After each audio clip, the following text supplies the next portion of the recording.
There are rules when it comes to time travel. Follow them, don't follow them, I don't really care at the end of the day. Sorry to be callous, but that's just the way I feel. And I certainly don't experience much in the way of feelings at all.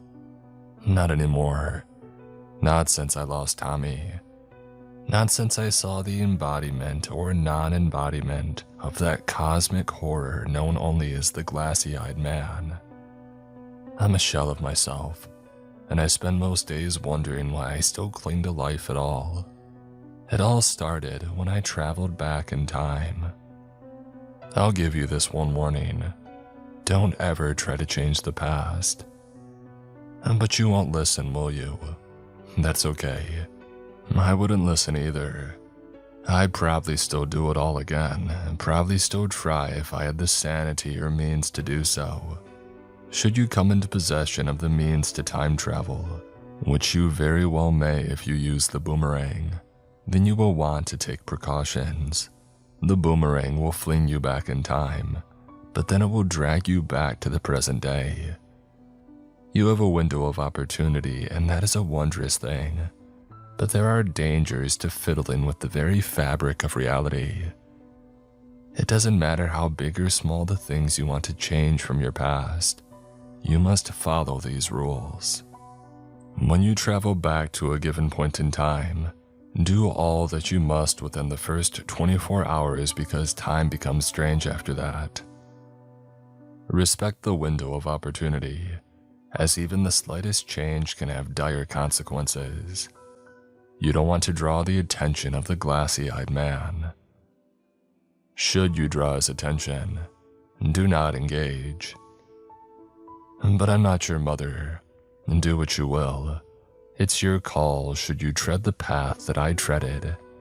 Should you traverse the temporal waves embedded within existence, just know that disobeying the laws of the universe and defying those glassy eyes belonging to the man who skulks beyond the edge of everything is a mistake made only by those who are reckless and foolhardy and magnetized to peril. I should know because I am one such person.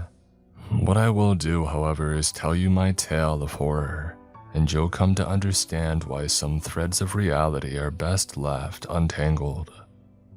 This is the story of the punishment that I faced and still face for my crimes against reality. In 2022, my son Tommy died in a car accident. Not the unavoidable kind, the kind brought about by his father, my ex-husband Henry, an abusive monster who, in spite of his mistreatment to my son and me, managed to keep a stranglehold on our family long after my separation from him. And it was not only a stranglehold in a metaphorical sense, but a literal one. Somehow Henry managed to woo the jury and get shared custody of Tommy, despite their knowledge that he had kept the two of us locked up in our home for roughly a year, well after the end of the lockdown. Of course, that wasn't how Henry spun the story. Things had been deteriorating since 2020, but I told myself that I would take my toddler and run as soon as the lockdown measures had been lifted by the local government. However, Henry had become quite accustomed to the pandemic, quite accustomed to keeping us in sight.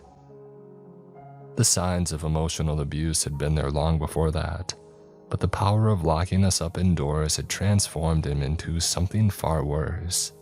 He sensed that I was thinking of leaving with our son, so he started to prepare. We lived in a rural part of Scotland, and though we weren't physically caged up in there, Henry found plenty of ways to keep Tommy and I from escaping. We'd make it halfway across those acres of farmland, surrounding his parents' old property before the deranged maniac would catch up to us. He would chuckle as he walked hurriedly alongside us. "At least 20 miles," he would say smugly, hands in his pockets, as my 5-year-old son and I would pick up our feet and scurry more quickly across the grass, bags in hands. "And that's how far you'll have to walk through fields, mountains, and forests before you reach the nearest town. You haven't got a phone, haven't got a car, haven't got food, haven't got water. How long will you last?" He was right. Henry fed us, Henry gave us water, Henry made sure that we didn't have the means to escape, but he never locked the doors, never physically restrained us. He simply controlled our means of survival. The kitchen was kept under lock and key. I wouldn't be allowed in there to cook unless under his supervision. The car keys were who knows where. My phone was locked up. There wasn't a sharp object or blunt instrument on hand that could overpower him, and I never found the set of keys for the various locked rooms in our house, which would have undoubtedly provided some means of getting in the car or the food pantry, so as to give Tommy and I a chance out on the road. 10 miles, that was the furthest that we ever got. Tommy was only tiny and his legs couldn't carry him far before the hunger and thirst became too much. Maybe we could have made it the rest of the way through the wilderness. I certainly could have. But the thought of my boy dying of thirst or starvation in land without clean water or any food beyond a handle of pruny berries was too terrifying. I always ended up turning back. Always ended up taking Tommy back to Henry, and the boy's father would welcome us with smug arms. He would feed the boy and give him something to drink, but I would often be starved for a day or two to help me think about what I had done. Anyhow, I would watch the news on TV and see the rest of the world returning to normal. But things stayed the same for my son and me, as our husband imposed a lockdown of his own upon us. A police officer finally knocked on the door in early 2022 to do a welfare check on Tommy, as it had been reported that teachers were concerned about him continuing to do online lessons. Moreover, my uncle, my only living relative, was alarmed by my relative radio silence over the past months, save for a handful of approved Christmas and birthday messages signed off by Henry, before my old phone would be returned to its lockbox. I had hardly been much of a social media user before my husband's strict measures, starting in late 2020. But my absence was noted by those who knew me before the pandemic began. Anyway, I revealed everything to the police officer and I thought that that would be the end of it. Thought that Henry would go to prison. Of course, being an investment banker, he had the money for the best lawyer around. He managed to put together a tall tale about being concerned for the welfare of my son and me, in light of the pandemic, so he was too scared to let us all back out into the real world. Shared custody. I don't know how he wrangled it, but he did. The jury believed that he had been anxious, frightened of the virus, only trying to protect his wife and son from the outside world. Of course, he was able to masterfully manipulate them. He had done so to me for years. That was how I fell in love with him in the first place. And this horror story is only the preamble to the true tale of terror, of course, but it's a necessary one. The real story starts a year later when my abusive former spouse brought my world to an end. In a drunken stupor while driving Tommy home at the end of a weekend stay, Henry careened off a country road and plowed his car directly into an oak tree. The paramedics declared my ex-husband and my son dead on impact. At least that's what my sister told me later. I was so distraught and mentally undone by the ordeal that I hardly registered anything told to me for many days and weeks. But that isn't the horror story that you're waiting to hear, is it? A tale of a terrifying and abusive husband. A tale of a nightmarish manslaughter. A tale of a grieving mother. No, you want to know what I mean when I say that there are rules when it comes to time travel. You want to know how Earth time travel could be possible at all.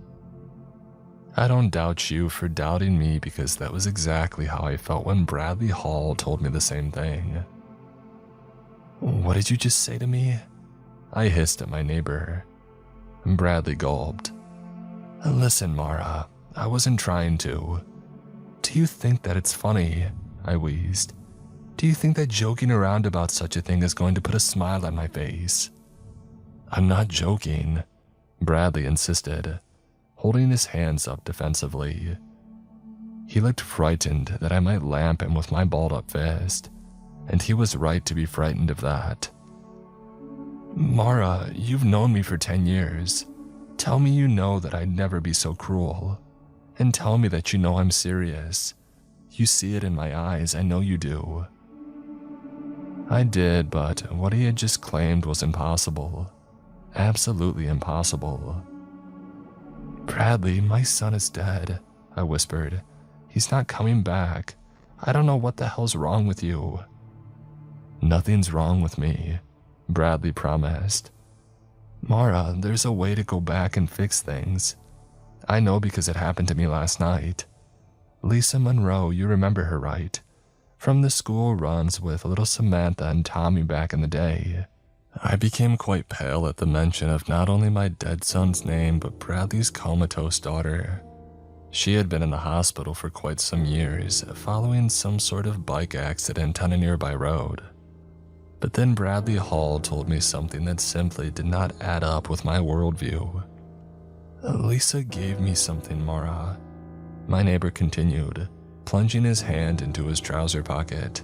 "Something that took me back in time and saved Samantha." I frowned. "She's better. I thought she was still in the hospital." "She is," Bradley said. I frowned more deeply. "Then I don't understand." "Mara, reality wasn't this way 24 hours ago," Bradley explained. "Not for me. My Samantha died during that bike accident 3 years ago. But then I went back and saved her. Well, as best as I could. The car still hit her. The universe works in strange ways like that. But she didn't die. She ended up in that comatose state." I nodded slowly, thinking that my dear old neighbor had lost his mind. Perhaps the grief of seeing his daughter in a vegetative, near brain-dead state had been compounded by the death of Tommy. Whatever the case, it seemed insensitive. To suggest that such science fiction nonsense could be true was absolutely deplorable as far as I was concerned. But out of respect for Samantha and Bradley, I held my tongue. It took all of my will, as I've been quite loose-tongued as of late. Grief is my excuse, but maybe I'm just unleashing my true self. "I have to make myself some dinner now, Bradley," I whispered, nodding towards the front door from my house and heading across the road. "I'm starting to eat properly just as you've been nagging me for." "I know you don't believe me," Bradley interrupted, finally producing a small stone-like object from his pocket.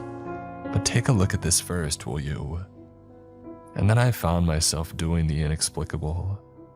Rather than yelling at the man for his insanity and his insensitivity at such a trying time for me, I actually gave him the time of day. It wasn't a courtesy this time, but a deep and compelling urge.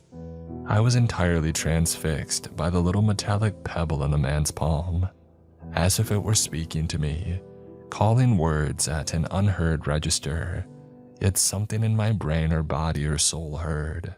Whatever I may or may not have believed about my old friend and his ridiculous tale, I was walking back towards the pavement, back towards my neighbor with his outstretched hand and the strange pebble sitting atop his palm. "What is it?" I asked. "It's already told you the answer to that question," Bradley replied gently. "I know that you hear it, Mara, even if you don't fully understand or believe that you do yet." "Hear what?" I asked. "Exactly what I heard when Lisa Monroe gave me the beautiful thing last night," he continued. "Hope." "Don't talk in riddles to me, Bradley," I sighed. "I'm so tired, broken, unwell. I don't have the time for—" "Samantha was dead, Mora," he interrupted again. "I know you don't believe that, but she was dead, in the old timeline, before I changed things. Maybe that timeline's gone now, maybe I've erased it, or maybe I've simply slipped into the alternate reality where my daughter is alive, in a coma perhaps, but alive. That's why I count my blessings every day. God, did people treat me strangely during those early days? You remember, acted like I wasn't grieving enough, Well, that was because I had already grieved my daughter's loss in another timeline, so having her back alive at all in any form was a gift to me. The boomerang is a gift. Boomerang? I asked, frowning at the pebble still sitting on that extended palm. It doesn't look like a boomerang to me. That's what Lisa called it, he said. I know very little about how it works, what it is. I know as much as you know in a way. I know only that it was speaking to me, whispering its secrets in some twisted and unholy way. But we'll do the unholiest things for our children, won't we, Mora? I shook my head. I think I'm done with this conversation now, Bradley. And then my neighbor's eyes welled. Please, Mora, you have to go back. You have to save Tommy because, well, I changed more than I meant to change. I frowned.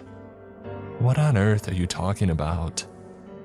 I'm talking about your son, Mora, Bradley whispered. In the old timeline, he was alive and well. I don't know what I did, but I suppose the butterfly effect is true. I saved Samantha, but then I came back to a present day in a timeline with no Tommy. My eyes widened, and before I knew it, I was at the man's throat. All of a sudden, I believed him. Every last word of his tale. I felt it deep in my bones. He wasn't playing some cruel, practical joke. He was confessing the wrong that he had done. And willingly or unwillingly though this mistake may have been, the fact remained that he had killed my son. That was all I could think as I saw red. Please, he choked as my hands wrapped around his throat. It was an act over which I barely had any control. An unconscious act, driven by a mother's primal rage. Please, Mora, I didn't mean to. Undo it, I hissed. That's why, he croaked, shaking the pebble in his free hand as his face turned white. He didn't resist, however, for he seemed to agree that he deserved it. That's why I'm offering this to you. I released the man's throat and let him speak. Bradley rubbed his neck. You can go back and find a way to save Tommy, but maybe my little Samantha will be okay too. She can stay in that coma, you don't have to fix that, you know. You don't have to fix everything. First, tell me what it is, I said, nodding at the pebble. Properly, I mean, not just that it can take me back. Not just that it can fix things. How does it work? What is it really? I don't know, the man admitted wheezily, throat hoarse from the throttling to which I had subjected my neighbor. I wasn't even given instructions by Lisa Monroe. She told me that I would know how to use it, know how to save Samantha. The boomerang would tell me apparently. And she was right. Please tell me that you feel it too, Mora. Even looking at this thing, you understand its purpose. I know you do. I did. I've never been overcome by such dread in my life, but I understood the object in the man's hand. First of all, I felt my heart slow, Bradley continued, placing the device in my palm and pulling his own hand away. The device was both cold and warm, and though I heard no words and hardly understood a thing that was happening, I knew it was all real, and that this boomerang really was the way to travel back in time and save my son. Then every other part of my body slowed down and the world outside of my body quickly followed. Soon enough, things weren't slowing anymore. They had stopped completely. Time froze. And then a few seconds later, time began to reverse, quicker and quicker with every passing second. Before I knew it, space and time were racing past my field of view in a blur. I time traveled 3 years backwards, thanks to the boomerang, and then time came to a halt. A few moments later, it pushed forwards at a normal speed, a natural speed. I saved Samantha, and then I was boomeranged forwards in time to the present day at a faster speed. I'll do it, I said. I'll go back and save Tommy. I know, Bradley said. I knew that before you did. But there are rules before you use this gift, Mora. Don't squeeze it just yet. Rules? I asked. Bradley nodded, holding out a hand, cautioning me. I know you're itching to see your son again, to save him just as I had saved Samantha. But I urge you not to make the same mistake as me. I don't want to be responsible for somebody else getting hurt. Do you? I'll do anything for my boy, just like you said, I whispered. My neighbor frowned. Well, that was the kind of thinking that I had. The kind of thinking that stole Tommy from this world and caused you to nearly kill me in the street. I would do the same thing, I said, starting to massage the pebble and dance my fingers across it. Bradley could sense that I was moments away from squeezing it and testing my own sanity, testing whether this time boomerang was real or just a figment of our shared hallucination. The rules, my neighbor hurriedly said. Pay attention, Mora. Firstly, you have 24 hours before time starts to become noticeably faster. When you use this device, you'll always be boomeranging back to the present day, so be quick with whatever you plan to do. Secondly, keep your goal narrow, as hungering for more will only land you in a heap of trouble. Lisa Monroe is a frail and lonely woman these days, isn't she? Her children don't speak to her. She wouldn't speak about it, but I know she pushed things too far with the boomerang. That's why she wanted to get rid of it. I can only imagine what her old timeline was like before she meddled with the past. Can only imagine what horror she endured if she no longer wants to use it at all. But that won't stop you, not with your son on the line. Thirdly and lastly, do not ever engage with the glassy-eyed man. I raised a brow. I beg your pardon. You'll know him, when you see it, Bradley explained. He is the final arbiter of all matters in this and every universe. He lies beyond the cracks of reality. He judges those who meddle too greatly with the rightful order and occurrence of things. I don't know how I know those things. Maybe the boomerang spoke the truth to me. Maybe the glassy-eyed man spoke the truth to me. Either way, I escaped that shadowy figure by a hair's breadth. And I'll tell you this, you'll never be the same after seeing him. And I'm sure all would be far worse if he were to ever get a hold of you. I was entirely baffled by this man's new addition to a story already too ludicrous to be believed. This time I didn't take a single word of Bradley's explanation seriously. The boomerang told me nothing of a man with glassy eyes, a shadowy entity from another plane of existence. It told me only of the utopia that awaited me once I was reunited with my son. I realized now that the boomerang was goading me. It wanted me to travel back in time for some nefarious reason. The idea of it being sentient at all is one that still haunts me, and if you're hoping for answers from the rest of my story, you'll be sorely disappointed. I only have a tale of terror to tell. An account of the awfulness that befell me when I finally squeezed the boomerang. And it was as Bradley Hall had promised it would be. There came a physical and psychological nightmare like no other from my life up until that point.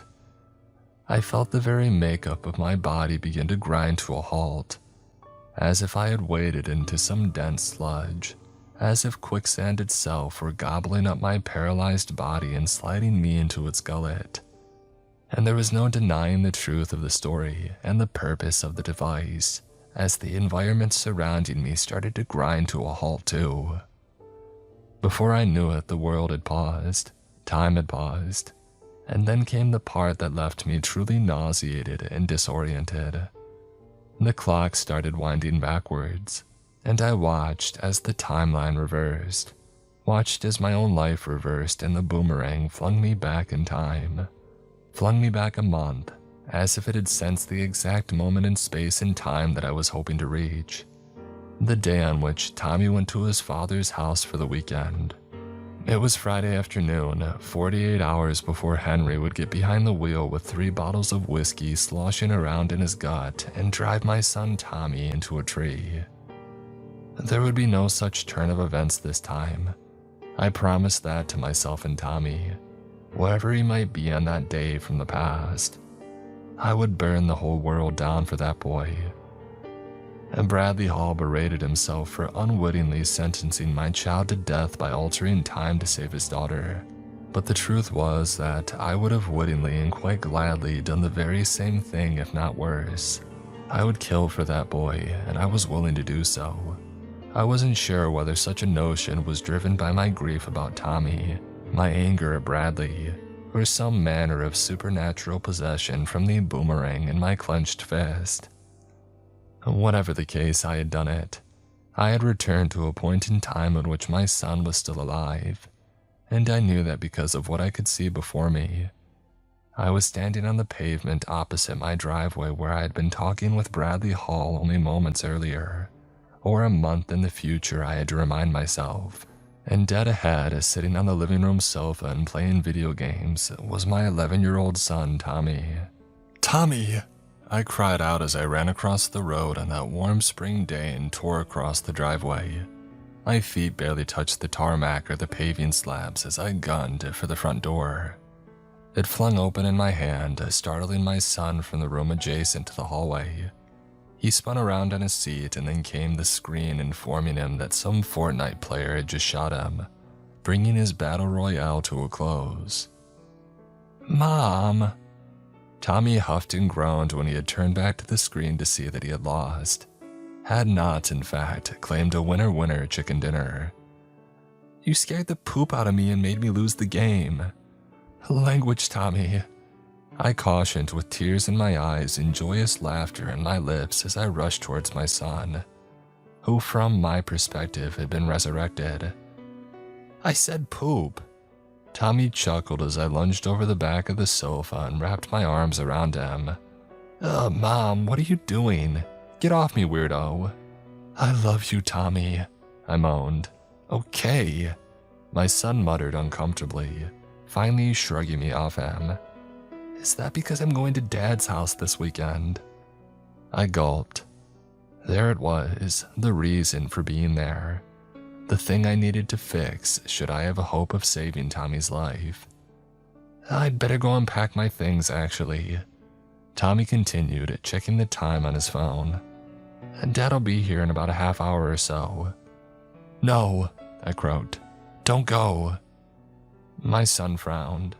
"But you said the judge is making—" "I don't care," I murmured. "We'll cross that bridge when we get to it. Right now, I just want you and I to, I don't know, enjoy the weekend. Do something fun." "Mom, I'll only be with him for 2 days," Tommy whispered, eyes looking a little wide and timid, as they often did before he spent the weekend with his father. "Dad doesn't do bad things anymore. He's not good, but he's safe, I promise. 2 days and I'll be home." I hated that. Hated how mature my 11-year-old son sounded. It wasn't right. Henry had forced the child to grow up so quickly during the pandemic. The boy's father had been driven into such a deranged mindset that Tommy quickly learned, as I did, that a sturdy disposition was absolutely essential to survive in that house, to survive Henry. It sickened and still sickens me that the jury did not see what I saw in my ex-husband. They were swept off their feet by that charming demon in much the same way as I had been. So before Henry had a chance to woo any other gullible persons who might hand over my baby to him, I walked around to the front of the sofa, took Tommy's hand, and guided him up to his feet. "Pack your things, Tommy," I said. My son frowned. "Mom, it's okay." "It's not okay," I said in a fractured, croaky tone, eyeing my son with a wild gaze that seemed to get through to him, seemed to communicate that something very bad was about to happen, should we linger for too long. We had to get out of that house before my ex-husband's car pulled onto the driveway, for Tommy would die if he were to go on that weekend visit to his father's house. "Okay," my son hoarsely replied, brilliant mind seeming to read through the lines, and then he scurried out of the living room and up the stairs. I followed him upstairs with labored breath, winded from anxiety more than physical exertion, and I dashed into my room. Clothes and toiletries flew into a suitcase, and the two of us were back on the landing within 60 seconds. "Mom, are we going to be all right?" Tommy asked meekly, clutching his own little rucksack with whitening knuckles. I gulped and nodded, tears in my eyes. "We are now, Tommy." The two of us rushed down the stairs, across the hallway, and through the front door. My arms ached from carrying my bulky suitcase in both arms, but I felt powered onwards by the glad sight of an empty residential street ahead. Henry's Ford Focus was not trundling down the road towards our driveway. We had time to get away. "It's just for the weekend," I promised, but I knew that it was a lie.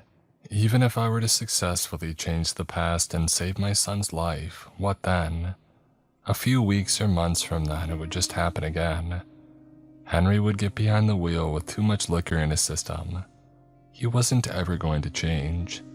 If anything, he was only going to get worse. That's how abusers evolve. And by the time a jury would be wise enough to see through his deception and charm, it would be too late.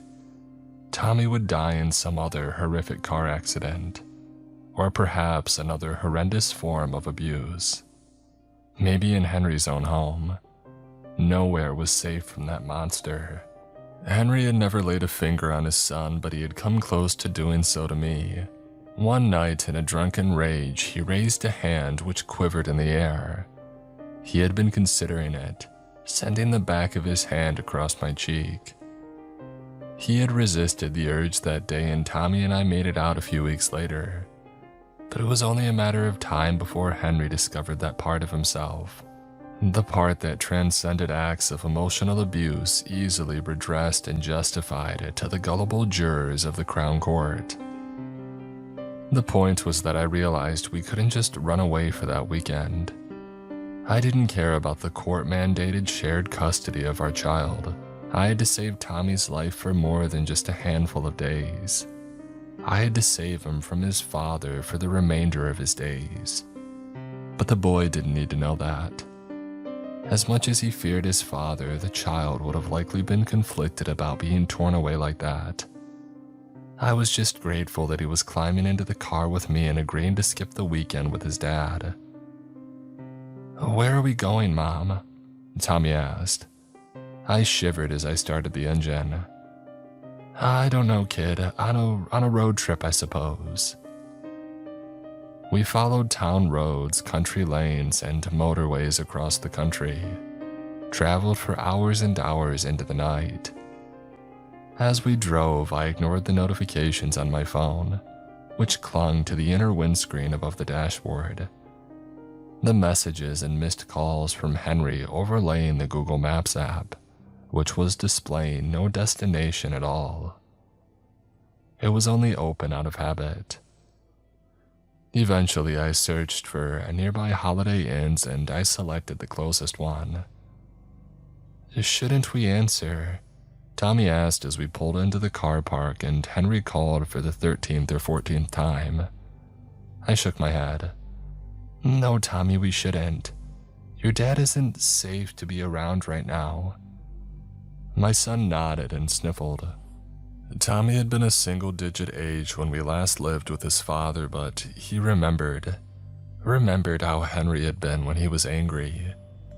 In fact, it was harder to remember how the man had been when he wasn't angry, as that was a distant memory from long before the pandemic. Long before lockdown and isolation from the world drove the man to lunacy.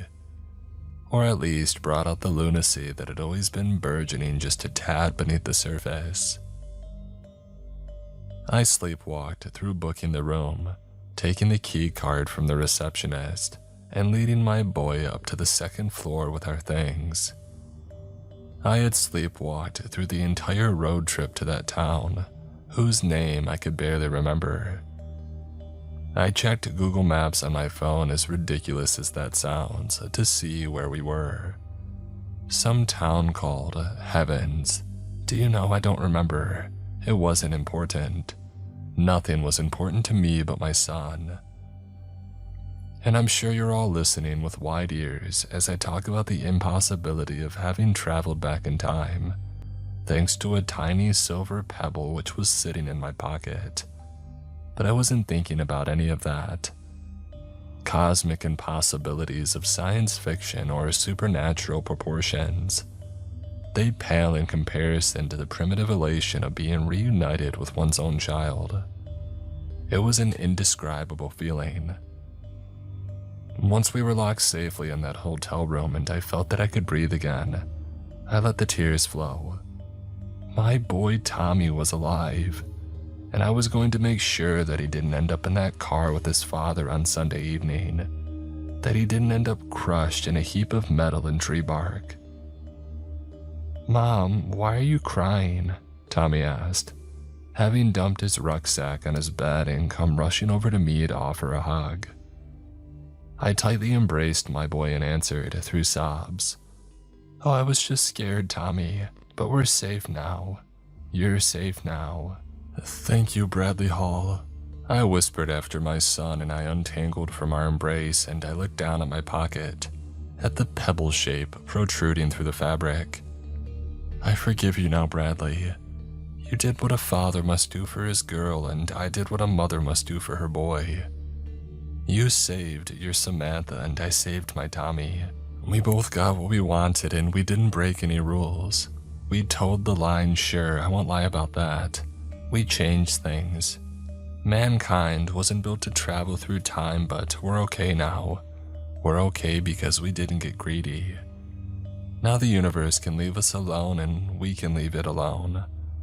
I'll throw this pebble away, throw it into the depths of some ocean." And the harrowing thing is that I actually believed it. It helped me drift off to sleep, the best sleep that I had had in weeks, because it was the first night in which I could close my eyes and know that my little Tommy was still alive. Alive and well, snoring softly in the single bed adjacent to mine. And that sound, as frustrating as it might have been before all of this nightmare began, was the most soothing white noise that I think I had ever heard in my life. It sang me to sleep.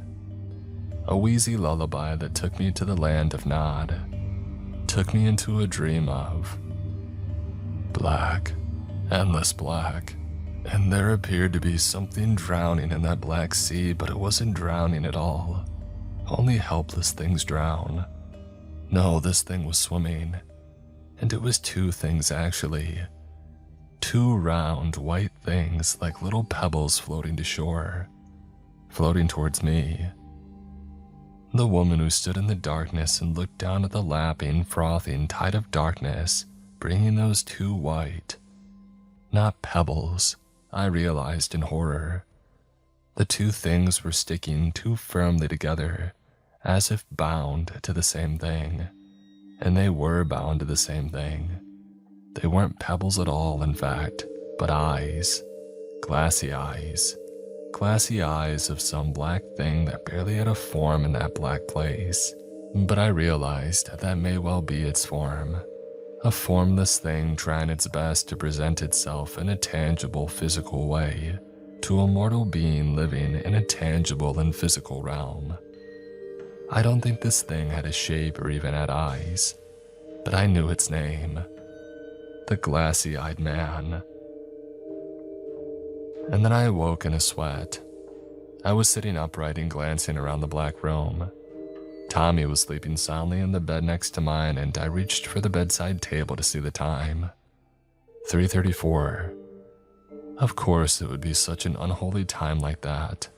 It was always some unholy time such as that when I woke from my bad dreams. Only the bad dreams were usually about Henry. About the atrocities he committed all in the name of protecting Tommy and me. That old lie. But I've always been one to dream about reality, even when I was a little girl. My dreams about Henry were grounded in things happening to me in the real world, and in much the same way as horrible as it seemed. I realized my dream about this glassy-eyed man was grounded in the real world too. I wanted to dismiss it. Wanted to call it some ghost story that Bradley Hall had told me to perhaps keep me in check, abiding by the time travel rules of the pebble. But then I heard myself speaking inwardly. Time travel, I thought. If such a cosmic impossibility is possible, then what else might be possible? Maybe non-physical beings from beyond the fabric of our universe. Beings with glassy eyes that watch over those sinners who dare to fiddle and meddle with the timeline. I felt it. Outside the window to our hotel room, there was something watching us. I didn't question how I knew that. I just clambered to my feet and walked over to the window as quietly as possible, tiptoeing so as to not stir Tommy from his deep slumber. Not out of respect for his REM cycle, but because he had always been a curious and stubborn boy, which he inherited from his mother. If he had woken to see me walking over to the window, he would have wanted to know why. He would have wanted to look.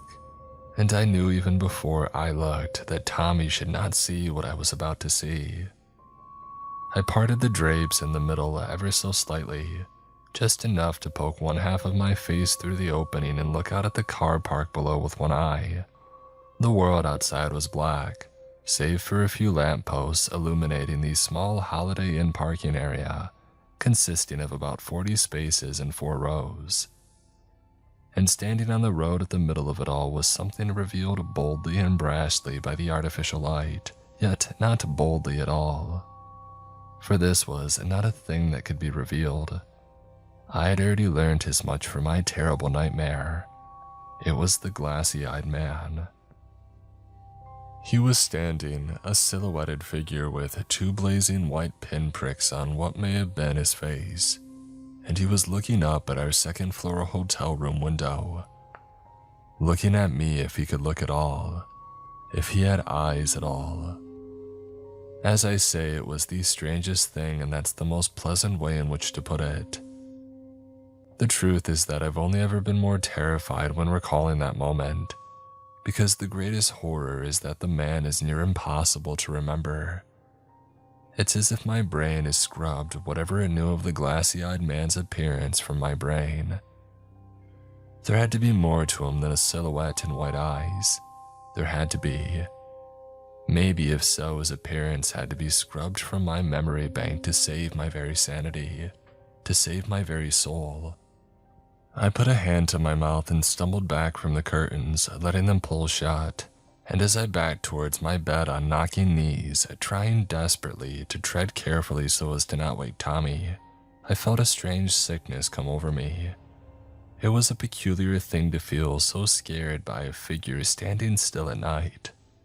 After all, I could have convinced myself that the lamppost might not have been that bright, or might not have been clearly revealing those slightly darker patches of the car park, meaning a perfectly ordinary man had been reduced to a quite formidable and frightening-looking stranger in the dark. If that line of thinking hadn't worked, I could have even convinced myself that I hadn't woken from my nightmare, that it was all still a dream. But no line of reasoning would have worked because I felt it in my gut. Felt those glassy eyes looking into my soul long before I even opened the curtains. Just as I felt that glassy-eyed man was the most dangerous and unstoppable force that I had ever beheld. Far more frighteningly powerful than the boomerang knocking about in my pocket of my trousers, which were lying across the armchair to one side of the room. This was a being so terrifying that even while standing still he seemed to pursue. And that was because he wasn't really standing still at all. He was in all places at all times. I truly believe that, and I still do. Even now, long after everything has come to pass, I still feel him watching me, still feel those glassy pinpricks observing from the dark. If he were so willing, the glassy-eyed man could well have appeared at the foot of my bed in that hotel room. But that didn't stop me from tucking myself back under my duvet and holding it up to my chin. As if that would do a thing to save me. To save my boy. I looked across to Tommy and said a prayer in my head. Prayed to that deity or universal arbiter. I'm sorry, I thought. Whatever I've done to interfere with your plan, I'm sorry. But don't punish him, please don't punish him. He's only a boy. He's my boy and I would do anything for him. I would face any punishment. Take me instead. I know that's an obvious thing to offer, but take me, please, I beg you. I prayed that the glassy-eyed man would show mercy for altering the events of the past. After all, he had gifted Bradley Hall with Samantha's life. Yes, she remained in a comatose state at our local hospital, but she was alive. He was alive. It was me who had been punished for Bradley's insolence. And that was when I was overcome by rage. Why was the glassy-eyed man watching me? Why was he threatening and cautioning me with those eyes? Tommy was never supposed to die. I growled inwardly as I lay awake in that bed, while the minutes ticked by and dawn approached. He died only because Bradley changed the past. I'm just fixing his mess. I'm just putting things back to how they were supposed to be. He did wrong, not me. Punish him. I felt a little disgusted with myself for thinking such a thing, but then I realized it wouldn't matter anyway, none of it. The glassy-eyed man was the thing that would prove the ultimate decider. I doubted he had a moral compass. He simply swore allegiance to the universe, to the preservation of reality and its fundamentals. He wasn't trying to punish me, he didn't care about who was to blame for this untethering of the timeline. So yes, Bradley Hall had unraveled the rightful course of events and killed my son by saving his daughter. But I was only unraveling the timeline further by traveling back and making my own amendments. For all I knew, I was killing somebody else's, or maybe simply killing a little butterfly somewhere else in the world. That's how people talk about the effect, isn't it? Every little thing matters, I'm sure. That was how the cosmic entity saw it. It wasn't how I saw it, but I knew it was how everything seemed from the eyes of that unfeeling thing. That unfeeling and unthinkably powerful thing. And perhaps it was right, for it was a far higher being than me. I mean, what do I know? I'm just an ape. But this ape wanted only to save its child. Forget about the universe. Mom! I woke up to Tommy shaking me by the shoulders, sunlight pouring through the window. It was noon according to my phone. The two of us had slept in, which surprised me at first, to be exact. I was surprised that I had fallen asleep at all. I had been kept so rigidly upright in my bed, duvet to my chin, by the fear of that entity emerging from the black in our room. Its white eyes would lap against my shore, brought by that dark wave that I had seen in my dream. But at some point it seemed I had finally drifted off to sleep. Perhaps around dawn, and in that sense it made perfect sense that I was waking up at noon. It made less for Tommy, as the lazy boy must have slept for half a day at that point, but regardless, I was on alert. I hadn't wanted to hang around in one place for that long. My head felt heavy. Time felt heavy. Everything felt different from the day before. When you travel back to a given point in time, do all that you must within the first 24 hours, because time becomes strange after that. The first rule rang in my head, and that's when it all made sense. I was boomeranging. Time had rapidly raced a month backwards to get me to that point in space and time, and now time was starting to pull forwards at a quickening pace. But it was okay. I had done what I needed to do. I had saved Tommy and I was done. But are you done? I wondered. You're still on the run. This wasn't part of the plan. You were meant to get him away from his father for the weekend and then be done with it. Let the natural course of events unfold. You're still fiddling, meddling, changing things. But changing what? Came the contrarian voice in my head. This is a new timeline now. I'm just doing what I always should have done. Getting Tommy well away from his dad. Screw the court, screw the law. Screw everything but Tommy. I'm just doing what I'm doing this because he died, I realized. I'm changing things based on my knowledge of a past that I've overwritten. Crap, and I'm still changing things. That's why the glassy-eyed man is watching. I'm fiddling too greatly with the timeline. I'm doing too much. I need to go home, let Tommy go to school, lead a normal life, even if that includes Henry, even if that puts my boy at risk. The phone rang. It was a rapid ring, a rapid thrum like that of my heartbeat. Everything was becoming so fast. That entire day became a blur, in fact. I was faintly cognizant of Tommy saying things at 1,000,000 miles per hour, faintly cognizant of the 137 missed calls and 27 unread texts from Henry. I had been deleting the messages one by one without bothering to read them. Well, it was less that I wasn't bothering and more that I didn't want them to bother me.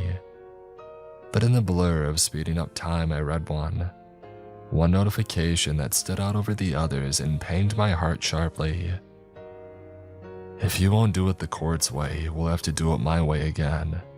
I remember it, the rapid rush of time, the blur of shapes and sounds. Maybe I was holding a conversation with my boys, time sped up.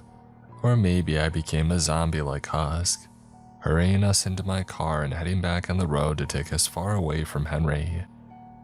I know that I sodded it all.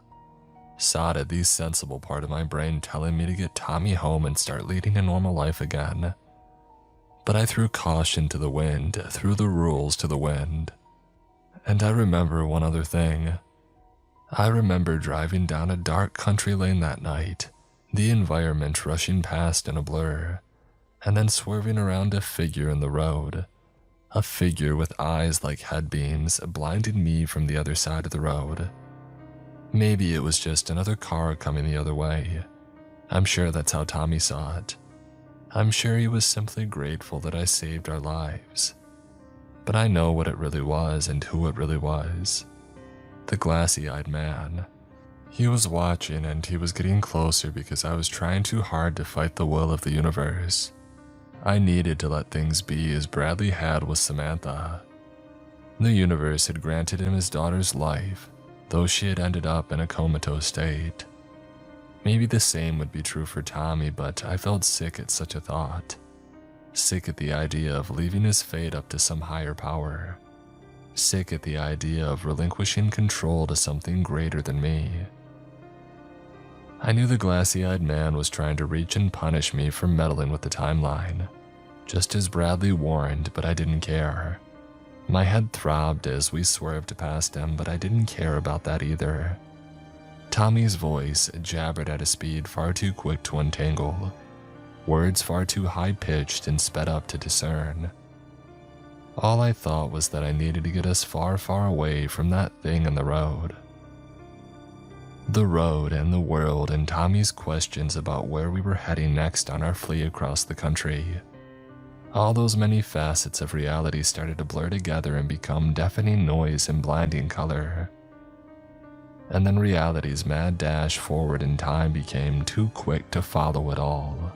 When I re-entered the present day, I felt light, felt that the boomerang had let go of me, had released me from its time-traveling clutch.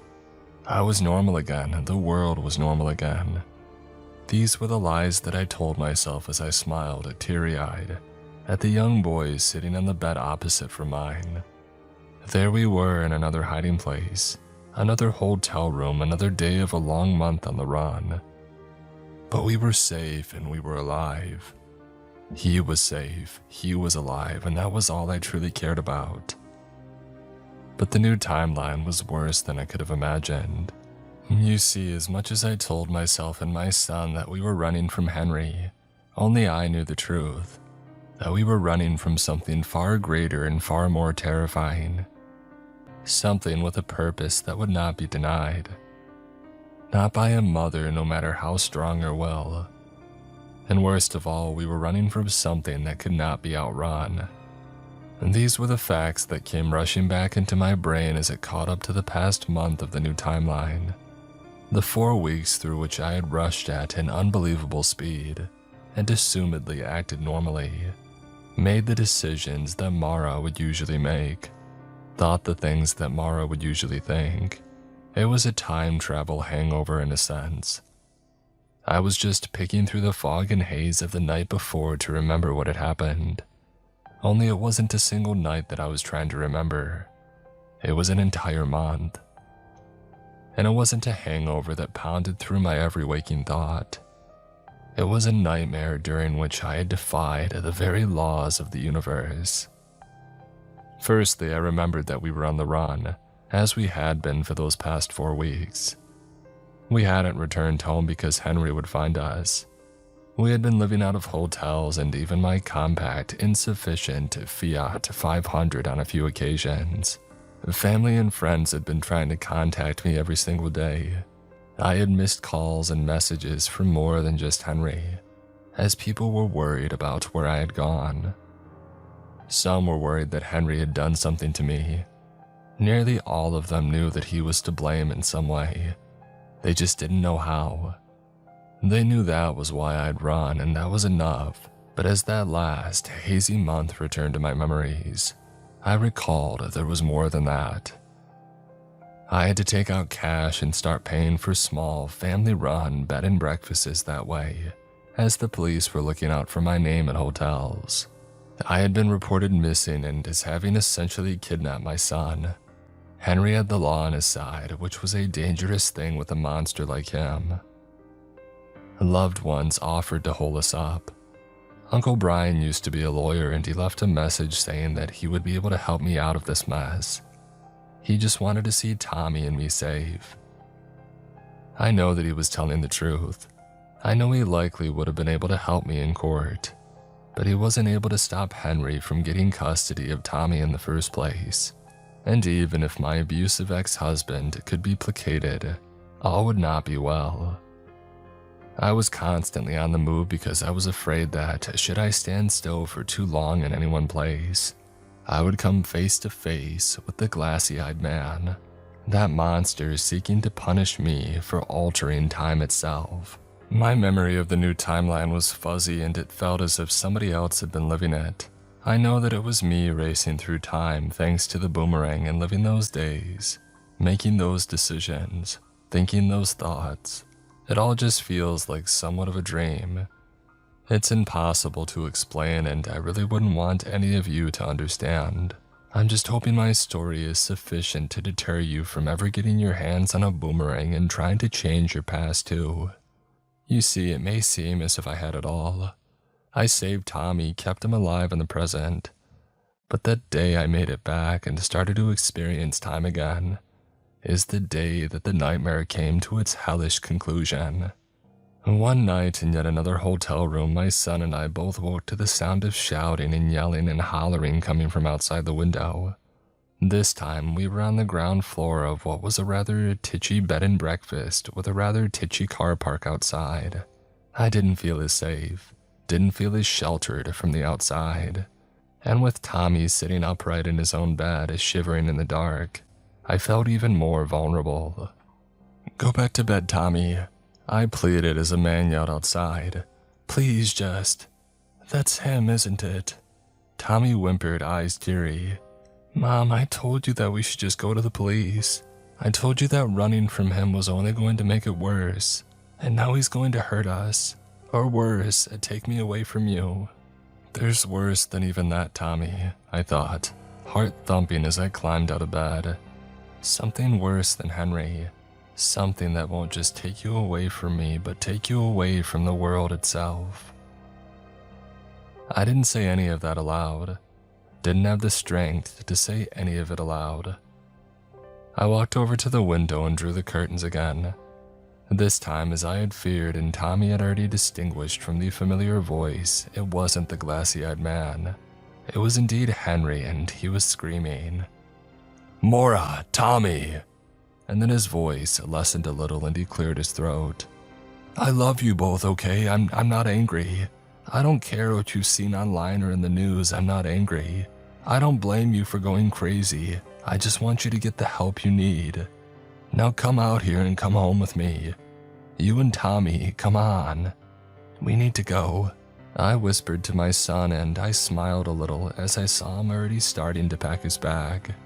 "He's going to send you to prison," Tommy blubbered. I shook my head, packing my own bag in the dark. I didn't want to turn on a light, as Henry would have immediately known which room we were staying in. "He likely wants to get the court to send me to a psychiatric hospital, Tommy. That's where he always wanted to send me back when we all lived together. Remember? He wanted everybody to think that I was the crazy one." "A hospital? My son repeated breathlessly, slipping his rucksack onto his back. That doesn't sound any better. I wheeled my suitcase away from the bed, grabbed my son's hand, and nodded at the hotel room door. Come on, baby, let's go. I ushered Tommy out of the room and down the corridor towards the fire exit that the owner had pointed out on the ground floor when we had first arrived. But then came the thump of the front doors to the tiny bed and breakfast swinging open, and I turned to look down the long corridor at the reception area of the 2-floor family business on a quiet residential street. There, standing in the reception with balled fists, was my furious ex-husband. Mora! Henry screamed at the top of his lungs from the other end of the corridor, and then he began to scream incoherently, descending into one of his rages, one of his black spells. Only this was blacker than any I had seen before. Gripped by terror, I suddenly realized I wasn't going to be sent to the psychiatric hospital. I was going to be sent to the grave if my unhinged ex-husband caught up to us. Run! I yelled at Tommy, dropping my suitcase to the carpet. The two of us darted to the fire exit and pushed it open together, and then we made it down the side of the building, beelining for my car parked next to the main road of that sleepy village. But Henry was too quick. Too horribly, impossibly quick. He reached up to the two of us before I managed to get the car door open and slammed into me.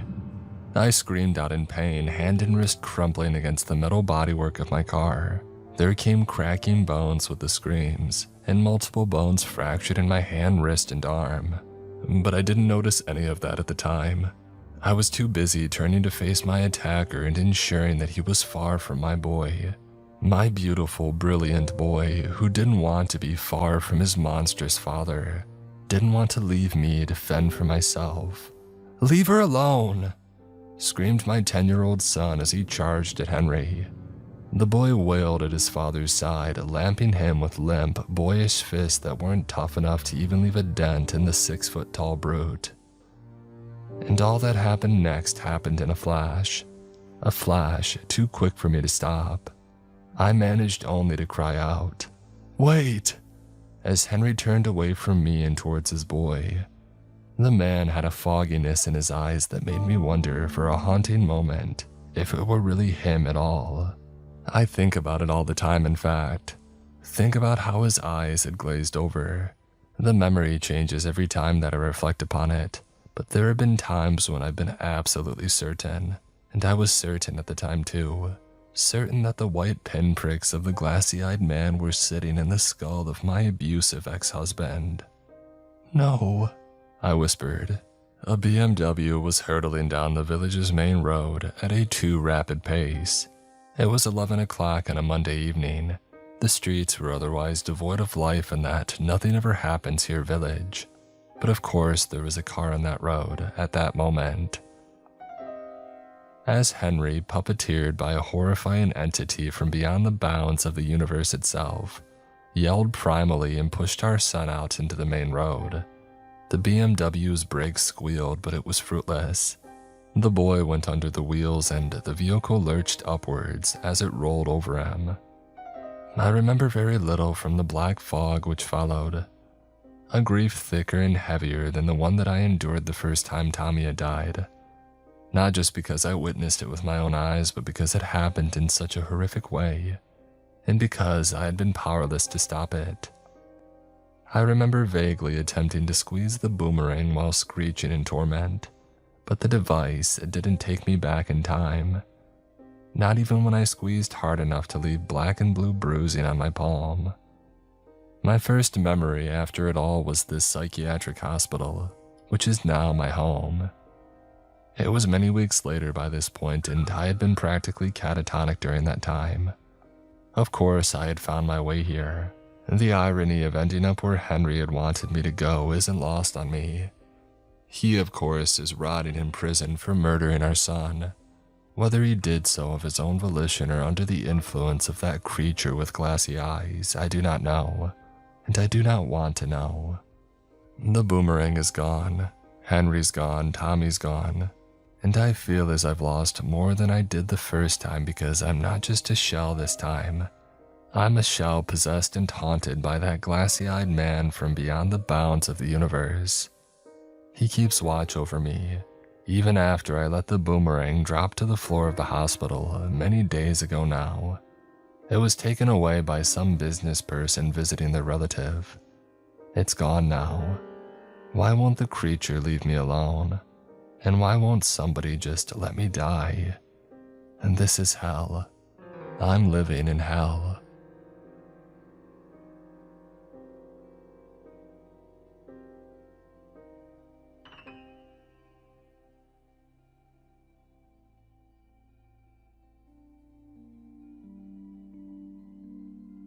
This episode is sponsored by BetterHelp. As you know, May is Mental Health Awareness Month, and I think it's a good reminder that a lot of us are carrying things around that we never really talk about. Life gets overwhelming sometimes. Stress, anxiety, and uncertainty about the future. It could sit in the back of your mind and keep you up at night. And I think a lot of people convince themselves that they just have to deal with it alone. But the truth is, nobody has all the answers. Sometimes it really helps just having somebody there to listen, understand, and help you work through what's on your mind without judgment. A therapy can be a place to do that. With over 30,000 licensed therapists and more than 6 million people served worldwide, BetterHelp makes it easy to get matched with a therapist that fits your needs. They'll do the initial matching for you based on a short questionnaire, and if your first match isn't the right fit, you can switch therapists at any time. You don't have to be on this journey alone. Find support and to have somebody with you in therapy. Sign up and get 10% off at betterhelp.com/Mr. Creeps. That's better, HELP.com/Mr. Creeps.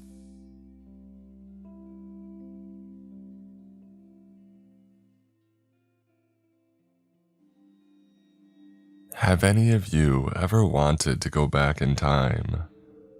That was the question Mr. Milton asked the other attendees at the bi-weekly bereavement support group. I never did learn his first name, which, given how intertwined our two lives became, may seem rather odd. And given the horror that followed, of course, it makes perfect sense. Besides, grief is a disarming thing, a thing impossible to describe. I could lie like other sufferers and offer a simplified explanation of the experience, could reduce it to a mere dulling or heightening of emotions. However, it's far more complex than that. Grief is a vulnerability which exposes that buried side of oneself, the ugly, that second ego buried in some distant nook of the mind. You might not even believe that yours exists, but it does. And the right kind of trauma can unlock it. And that's what happened to me. It's what happened to Mr. Milton. In answer to his question, the facilitator of the group let a deep sigh free. Sure, I think we've all wanted to turn back the clock and see our loved ones again. Mr. Milton nodded, but said nothing. He continued looking down at his twiddling thumbs. The man was in his late 40s, sporting graying hair, a slight gut, and rimmed glasses. He was what some members of the group teasingly called fat thin. One of those sorts whose strength comes from hard labor and toil, rather than gym sets or healthy eating. Yet in spite of his heavy-set form, the man always seemed paper-thin to me. Seemed a quarter there, as one member once whispered to me, while the rest of the grievers were half there. Mr. Milton was the worst of us. Does this mean you'd finally like to share with the group? The facilitator asked. This is your 5th appearance. You miss a few groups here and there, but I keep count. And listen, I will always respect your right to share. But how about you start with your name? The man shrugged.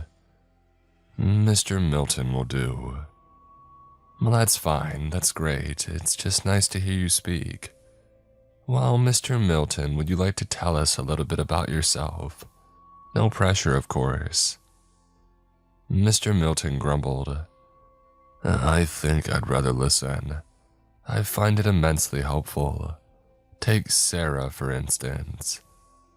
My eyes widened and I, having been stuck in an absent-minded state until that moment, tuned more attentively into the conversation. Why did he say my name? Your story, Mr. Milton continued, with magnified eyes studying me. It was so like my own. The emotions you described, the resentment, the anger. You're just like me, and I've needed to find someone like that. Those words really didn't sit well with me. Even written down, they seem untoward, threatening, yet nobody swooped to my aid. As I said, grief is a disarming thing. We all assumed Mr. Milton to simply be like us, heartbroken. He wasn't himself. He could be forgiven for his oddities. My gut said otherwise, and I should have trusted it. I shifted uncomfortably in my seat. Well, I'm glad my story helped you. I'm so sorry for your father. Mr. Milton continued softly. Losing a parent is... I'm sorry. Losing anyone is hard, I mumbled. Do you mind me asking who? My wife. Mr. Milton hoarsely interrupted. But that's enough, okay? Lucy nodded hurriedly, interjecting the moment that our conversation risked becoming heated. As I said before, Mr. Milton, there's no pressure to share, but I'm so glad you've opened up just a little bit today. You're right, listening to others is helpful. I just want you to know that we're here for you too. That's nice. The man coldly whispered. His gaze still hadn't unglued from my face, and I was starting to feel quite unsafe. We're all here for each other. I don't know whether the other members of the group were simply unaware of Mr. Milton's sudden and alarming fascination with me, or turning a blind eye given the nature of the group, the nature of our collective trauma. Whatever the case, for the remaining half hour of the session, I barely focused on anything the other members of the group were saying. I looked at the floor and tried to ignore Mr. Milton's unhealthy stare. At 9 o'clock, when the session wrapped up, I hurried across the town building's blackened car park. I rummaged in my pocket for my keys while standing right outside my Nissan Micra, standing so close to freedom, to safety no matter how small and claustrophobic that box. Before I made it inside my vehicle, however, there came what I had feared, what I had predicted, thanks to the raised hairs on the back of my neck. Pursuing footsteps, every woman's greatest fear. And then, "Wait!" yelled Mr. Milton's unmistakably weathered yet insistent voice. "Sarah, wait!" I turned despite my better judgment and froze to the spot in terror as the wheezing man hurtled towards me.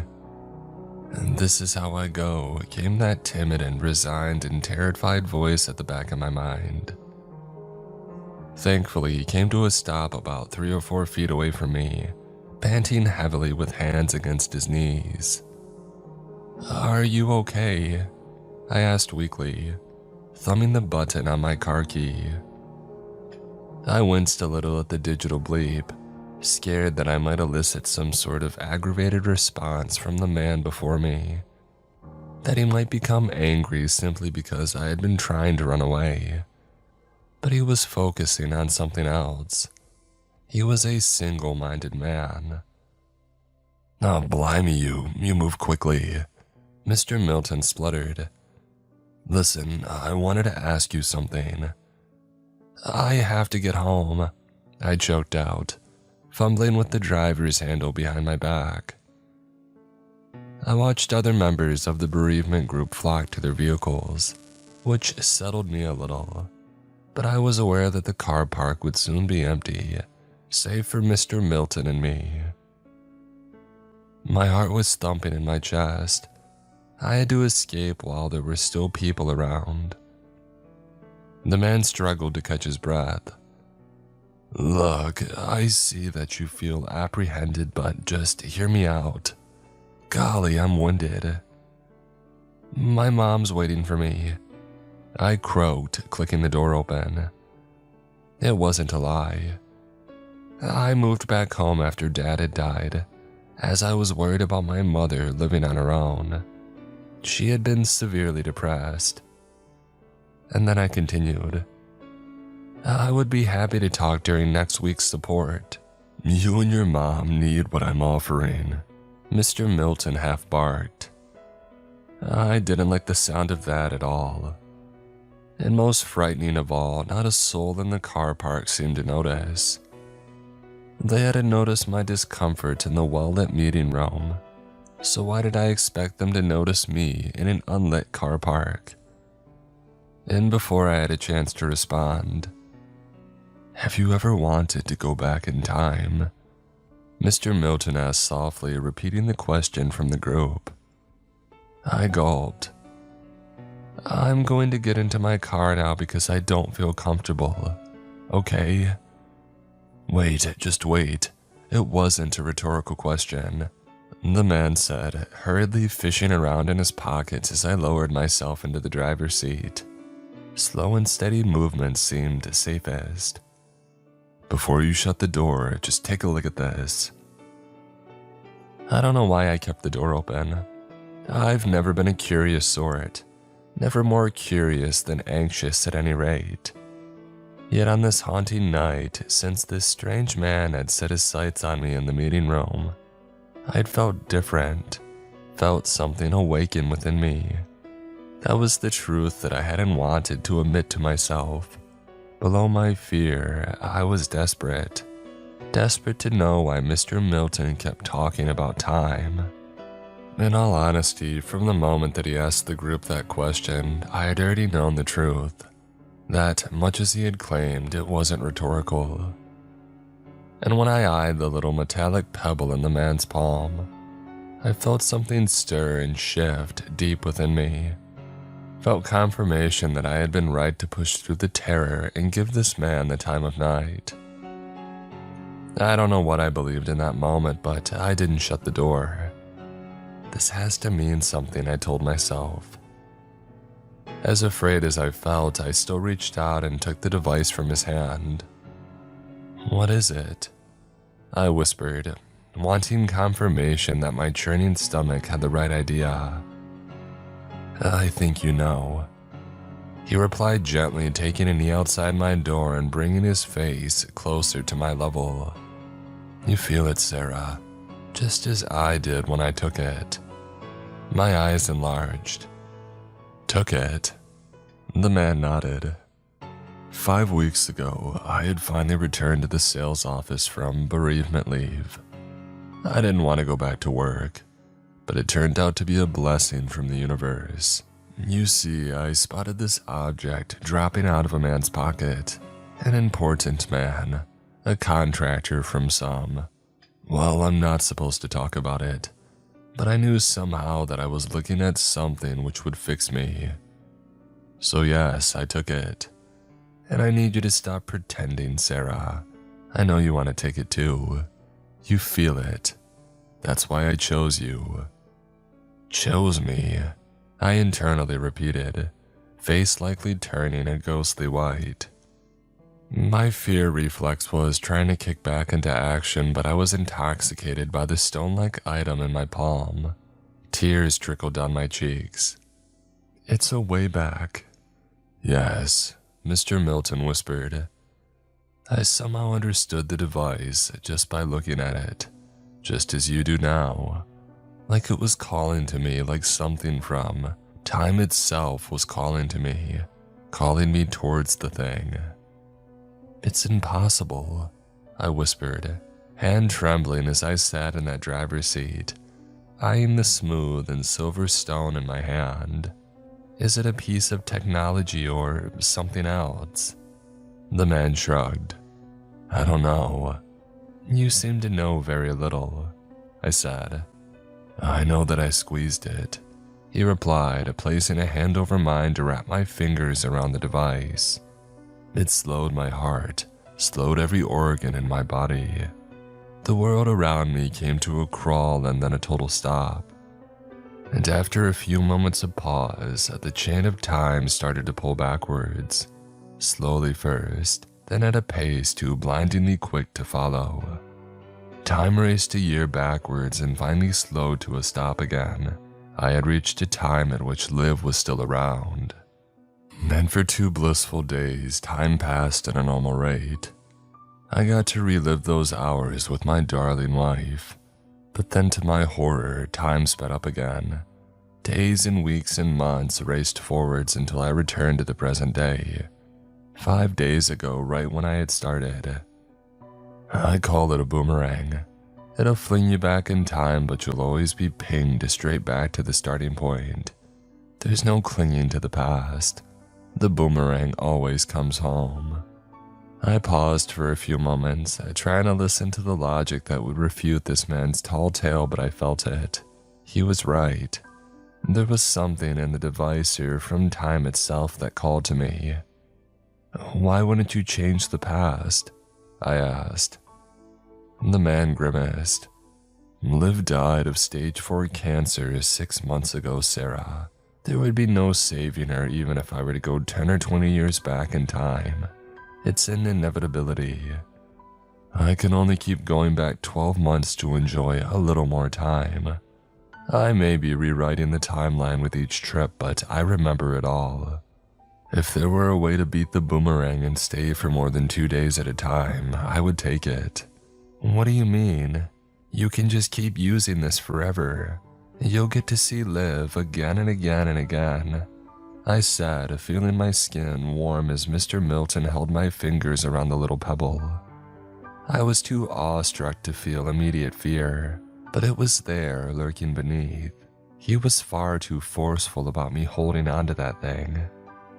I can't keep doing this forever, Sarah. Look at me. My pale skin, my cracked skin. I know you've noticed me in the groups. I'm not well. The boomerang, it takes a toll on the body. We defy nature when we use it. I might only be able to survive a few more trips. Alternatively, if I could find a way to remain in the past and not be forced to remake the return trip to the present day, I would get another year with Liv. A whole year, Sarah. That's a lot of time. You know, I did try gaming the system, so to speak. I tried using the boomerang a second time once I had reached the past. After bouncing from 2025 to 2024, I thought that I would be able to bounce from 24 to 23, boomerang even farther back in time. But it didn't work. So there's no way of beating it. No way of getting more time with your wife. I asked, is that why you're giving away such a precious thing to me? Mr. Milton smiled gently but disingenuously. I will never give up, Sarah. I just want help. Help from somebody that I can trust to not steal this precious thing from me. I suppose I want a fresh set of eyes. Maybe you'll see something that I've missed.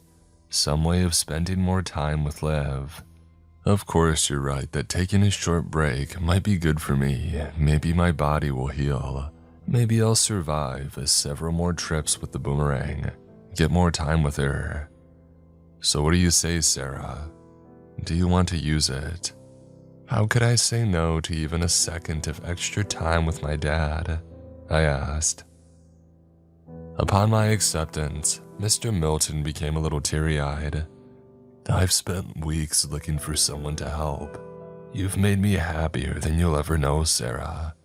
Just make sure you keep the boomerang on your person, okay? I once left it on a coffee table and I was walloped by both a headache and severe nausea once I stepped away from it. I don't know what would have happened if I had kept my distance for too long. Fortunately, these symptoms abated once I had rushed over and picked it back up. I felt my heartbeat begin to slow, and Mr. Milton seemed suddenly to be speaking glacially. Everything was moving glacially, including the upturning of his untrustworthy lips.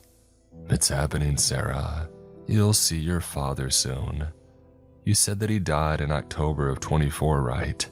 Well, the boomerang will take you back to last June, 4 months before he died. You'll have more than enough time to see him again." "Maybe I'll be able to save him," I whispered. Mr. Milton continued smiling that salesman smile and nodded. "Maybe." And then the wheel of time finally braked. The man froze with that dreadful expression eyeballing me, and the world fell silent. The car stopped in the road. If my heart had been capable of racing, it would have. I've never been so frightened, so uncertain of my own decision. Moments later, all was reversing, even me. Time ripped backwards, and I unleashed a backward scream of horror as my own body retraced its steps, retraced days and then weeks and then months of steps. And as the world rushed past me in an even quickening blur, my ability to scream eventually diminished. My ability to do anything diminished. I was helpless. A rewinding videotape, aware only of pounding pain and the terror of losing one's free will. I felt broken in the face of this almighty power yanking me backwards through time. I believed the trip would kill me. "Sarah?" I had been pacing through the time-frozen living room of my parents' house weeping, and then I lifted my head to see an impossibility. Not only that time speed had returned to normal, and it started to pass forwards again, but... "Dad?" I whispered. Mr. Milton had been telling the truth. It was June of 2024. The boomerang had flung me a year backwards, flung me to a time at which my deceased father was still alive. A man who, 4 months from that moment, would die in a motorway collision with a drunk driver. After managing to convince my parents that my tears in the living room had just stemmed from a hormonal moment, I set my sights on the task at hand, saving my father from his fate 4 months from then. I tried to convince him to sell the car. I couldn't think of any other way to prevent a catastrophe that would take place 4 months from that moment. I thought of the butterfly effect, that if he changed to something as drastic as his vehicle, maybe he would never end up on that road in October, never be killed by that inebriated lunatic. But Dad said that his current car was fine and that he didn't have the money for an upgrade anyway. Wouldn't until, at the very least, the end of the year. That caused my stomach to lurch, but I told myself that even something as small as having that conversation with him might alter the course of history, might prevent him from driving along that fateful road in 12 weeks.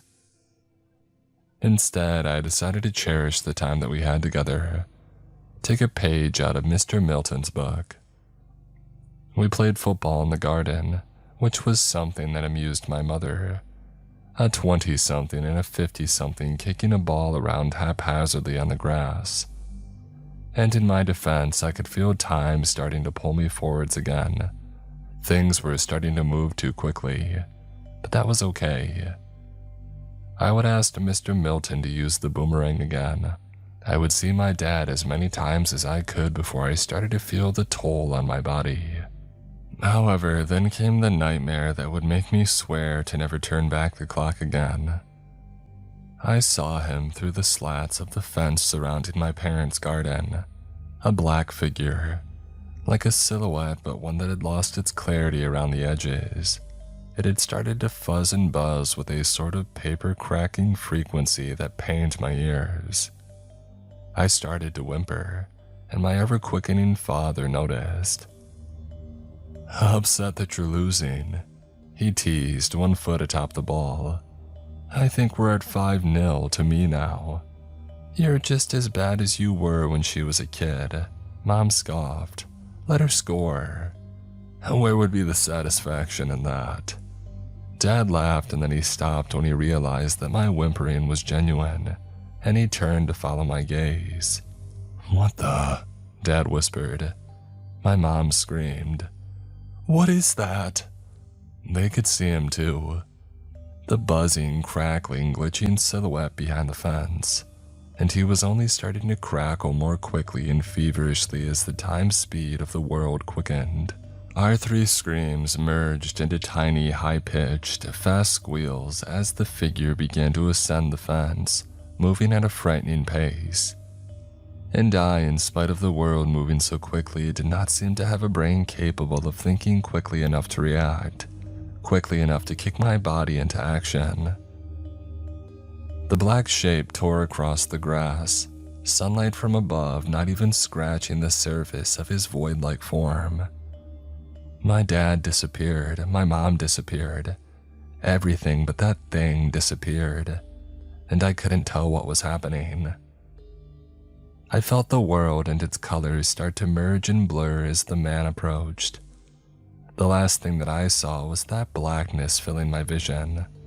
The last thing I felt was one of its hands clawing at me, tearing through my shirt in flash. I screamed, this time forwards and quickly as days, weeks, and months raced forwards. I don't know what I saw on that day. Don't know how I survived it. But when I returned to the present day 1 year later, I was no longer sitting in my car.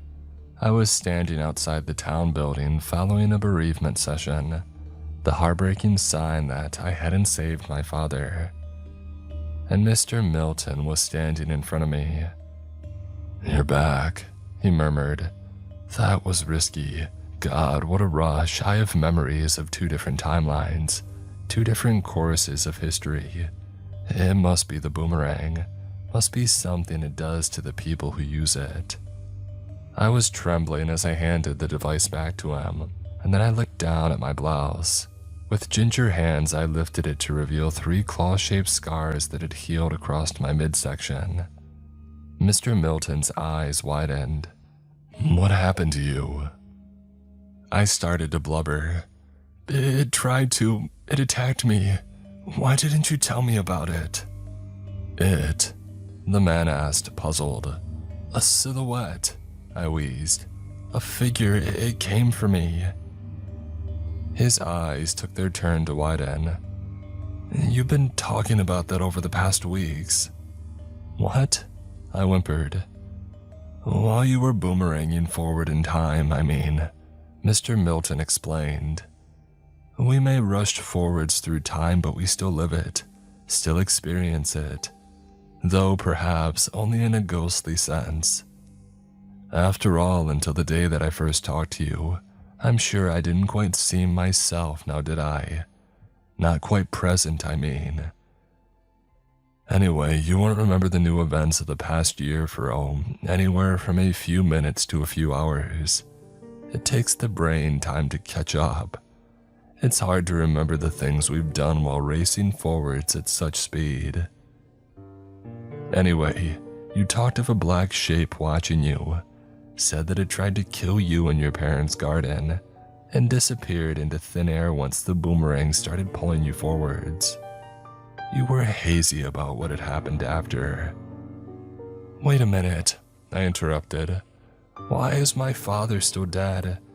You implied that even though I moved at a speed too fast to remember, I still lived through the last year, right? Well, why didn't I do something in October to stop Dad from getting killed by that driver? I had all of my memories from the future. I could have done something." "It wasn't the driver that killed him, Sarah," Mr. Milton whispered, looking down at the boomerang with something verging on shame, but then he shrugged it off. "It was that thing in the garden, on that day." My eyes widened and I dropped to the floor. All of the pain rushed back to me, the grief. It felt twofold from 2 different deaths of my father, 2 timelines that I remembered. "Why have you done this to me? I don't ever want to see you again, and if you have any sense, you'll destroy that boomerang, or bury it so nobody else is ever tempted to." "It didn't just kill your father," Mr. Milton continued, eyes pooling with tears. "I'm sorry, Sarah." And then I remembered the other horror. 3 weeks after Dad had been killed by that thing, Mom had been driven by madness. Madness that not only is passing, but had seen a force that she did not understand. She had taken her own life, and I didn't blame her. The nightmare had fractured me too. I remembered my dad lying in a bloody pool on the grass. The silhouette had gone, not of its own volition. Mr. Milton was right that the boomerang, upon flinging me forwards, had seemed to expel the creature. Moments before, it likely would have torn me to shreds too. "And I'm not being forthcoming with you," the man quietly admitted. "I've seen this figure too, countless times." I looked up at him with eyes of rage. "You didn't tell me? You just let me use that thing knowing that I was putting myself in danger, knowing that I might." "It never hurt me," Mr. Milton roared. "It only watched, always watched, never touched." Like I said, I began stepping down from the town building, eyes set on my car. "I don't ever want to see you again." "But your mother," he whispered. "We've been talking about this for weeks, that as soon as you had finished boomeranging back to the present, you would go back in time, try to save them both this time. She was never meant to die." "And you killed her," I screamed, face stained with tears. "You came into my life 2 days ago, or what feels like 2 days ago, and you promised to bring my father back to me, but instead you took both him and my mother away." "We have to try, Sarah," Mr. Milton insisted, following me across the unlit car park once again. "That was what you said." "Why do you care?" I cried, turning to face him. "I didn't learn anything. I didn't find some way for you to get more time with your wife. That boomerang is going to kill you. One try was enough to nearly kill me." "Listen, when your memories come back to you and you remember the months of grief over your mother, you'll also remember that you wanted to try again," Mr. Milton said. "Maybe that ghostly, half-present version of me wanted that. You're right. I saw you during the sessions, zonked out and inhuman. And even now when you seem fully present, you still give me the creeps. So don't come near me ever." "Keep it," Mr. Milton said, thrusting the boomerang into my hand. "I'll see you at the support group in 2 weeks, and we'll talk more about how you're feeling then." I wanted to thrust the device back into his hands, but the man stepped aside to let me get to my vehicle, and I wasn't going to pass up the opportunity to finally escape from him. I got home, collapsed in bed, and rotted away there for the entire weekend. The device sat on my bedside table mocking me, begging to be used again. But every glimpse of the red scarring on my stomach while I showered reminded me that the horror that I had endured was real, that I wasn't going to let that happen ever again. As the next 2 weeks went by, I focused on work and friends and focused on the 2 sets of timelines in my head. My journey into the past had changed quite a few small things in my daily life, dynamics with relationships and so forth. But I still remembered the old events of the past year. I hoped those old, outdated recollections of a dead timeline would pass in time. The worst part of this flooding of memories from the new timeline was that I realized Mr. Milton had been telling the truth. I did have the urge to use the boomerang again, an urge to save my mother, even after how horribly wrong it had gone with my father. But he was meant to die, I told myself. My mom wasn't. And that was what spurred me to do it. Mr. Milton pulled me aside at the end of the bereavement group session, and there was a smile on his face. Even less pleasant than the first time, there was a smugness to it. "I knew you'd come around," he said before I had even spoken a word. "A couple of weeks with the boomerang is all it. This will be the last time," I warned. "I'm going to find a way to save my mother and then I'll never use it again, okay? You do what you want with it, but never involve me." Mr. Milton nodded. And do you mind, just before you go back, letting me use it? Letting me go on another trip to see my wife?" I frowned. "Now that I've used the boomerang, I remember everything, don't I? So this time, if you change the timeline, I'll remember the old one, right?" The man sighed. "Yes, Sarah. I'd rather not to remember two, no, 3 different versions of the past year's history," I said. He groaned. "There are only ever minuscule differences, Sarah. Changing my history will hardly change yours, despite our living in the same city. Besides, the memories of slight differences in those old overwritten timelines will fade with time. How clearly do you remember specific events from specific days 5 or 6 years ago? Just allow an old man this, won't you?" I had barely handed the boomerang to him before the world had shifted, cut and transitioned to me sitting in the driver's seat of my car with Mr. Milton sitting next to me. "Jesus," I gasped. "Thank you," he whispered. "It's been a long 2 weeks. I needed my fix."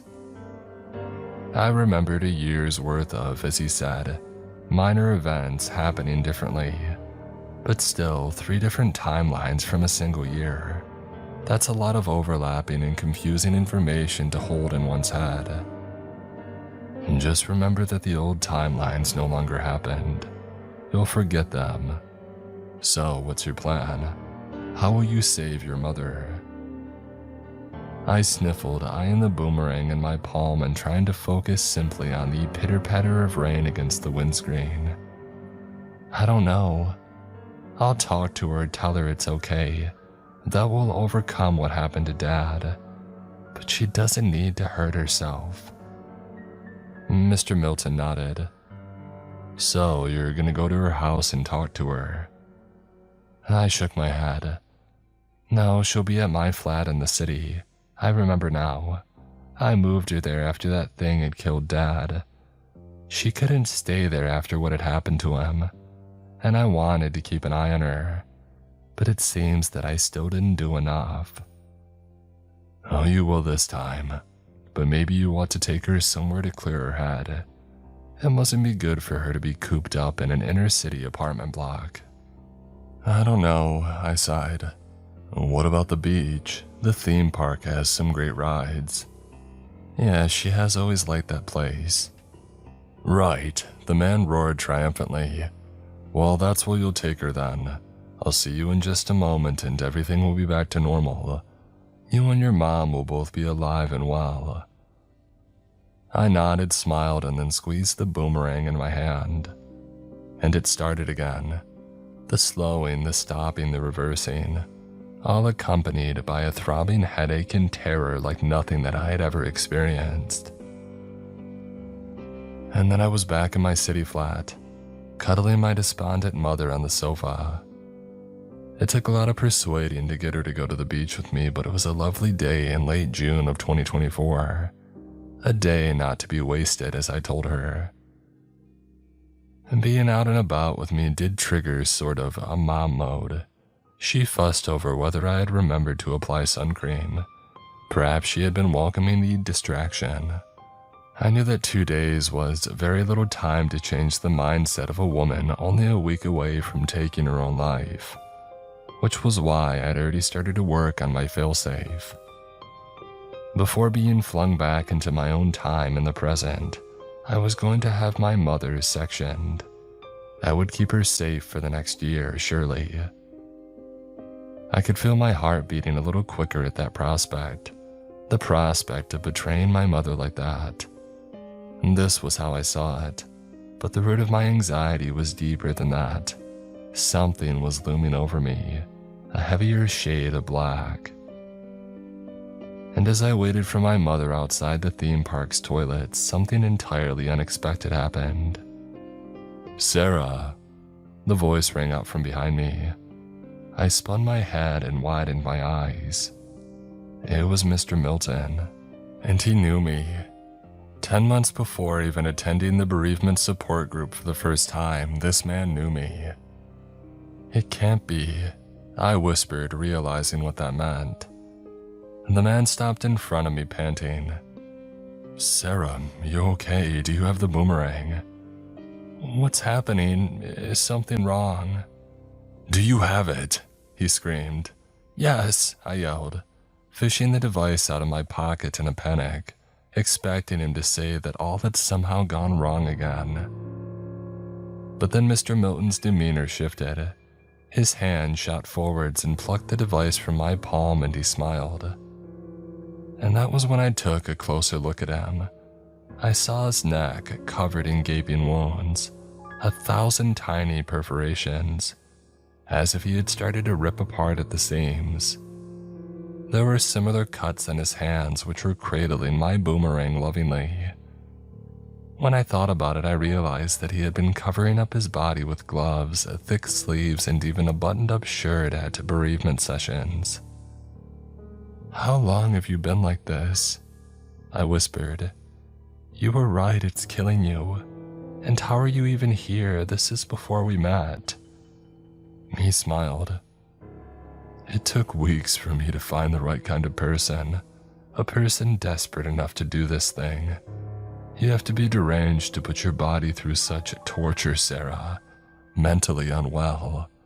Just like us." "What's happening? I don't understand." "Well, it seems as if the future version of me told you to come to the theme park," he said.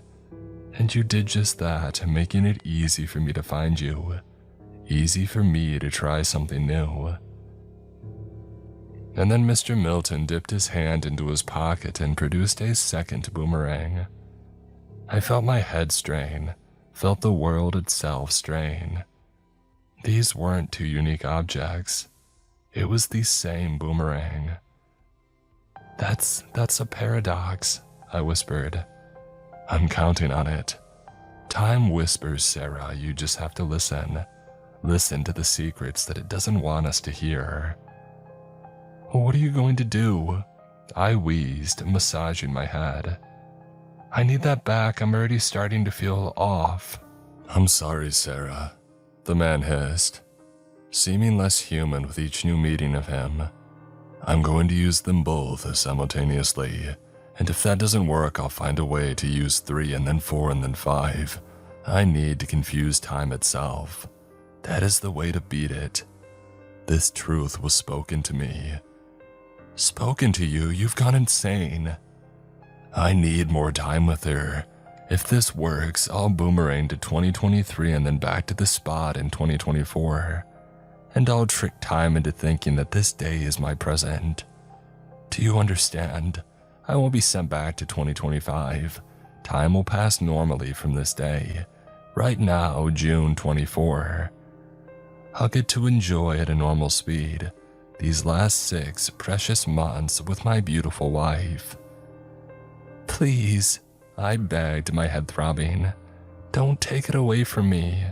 But Mr. Milton ignored me, and as he squeezed the 2 boomerangs, one in each palm, I became aware of a crackling in the air.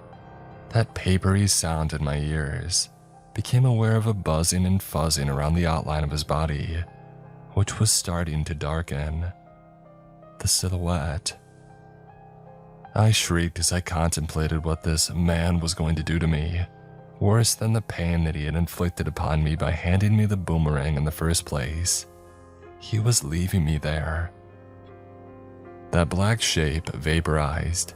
He became immaterial right before my eyes, slipping into some hidden crevice of the air, of reality itself. And then, mere moments later, I felt it. The headache, the nausea, all of the symptoms that Mr. Milton had warned would come if I were to be too far from the device while, as he called it was boomeranging. Again, I prepared to die, but there are more terrifying fates than even death, than even the cracking, silhouetted form of Mr. Milton, hunting me through space and time. My heart continued to quicken, and then began this terrifying new phase of my existence that I've come to call rubber banding. You see, without the boomerang in my vicinity, I did not ping back to the present day. I didn't return to my normal life. I didn't manage to see whether I would save my mother with that one lovely day at the theme park, Didn't even see whether Mr. Milton had ever succeeded with his attempt to trick time and to get to spend 6 more months with his wife. Instead, there came pain more tremendous than the agony that I had endured during the original boomerang trip. The world soared past me again, and there came an unfathomable blur of color and sound and cramping organs and the inability to scream no matter how hard I tried. When time slowed to a crawl, I found myself in some wasteland of a city. Some dystopian, uninhabited version of my home city. But what I feared more than the crumbling buildings and overgrown streets were the cut marks on my hands, running through my flesh, just like those on Mr. Milton. Time had physically torn through my flesh, and I feared I would become him given enough time. You see, the boomerang had always pushed me through time within my own body, but now my body had clearly been removed from its time, and that horror was too much for even the universe to bear. After a few hours of lying in the rubble of some urban tip, sobbing at the impossibility of it all, the merciless teeth of time tore through my flimsy flesh again, punished me for my sacrilegious act against reality itself. The world swirled and I found myself in the distant past, in Victorian London. My hands looked bloodier, more cut and more bruised. After another few hours of skulking and hiding in some ginnel, the world shifted again, and then I found myself here, back in the present. That was an hour ago. At first, I thought maybe that it had all come to an end. You see, I've returned to the present even without the boomerang. You'd think that would mean that time would flow naturally through me once more. But I still feel that quickening of my heart, feel that another ping to some distant time, perhaps at the heat death of the universe, lurks just around the corner. And that terrifies me, as I won't survive more than another round or two of rubber banding. I'm covered in deep gashes across my body, and I think that I might have some fractured ribs because I'm struggling to move. At first, the most haunting question was, what has become of the monster who used to be Mr. Milton? Now it is, how long before time rips me to shreds?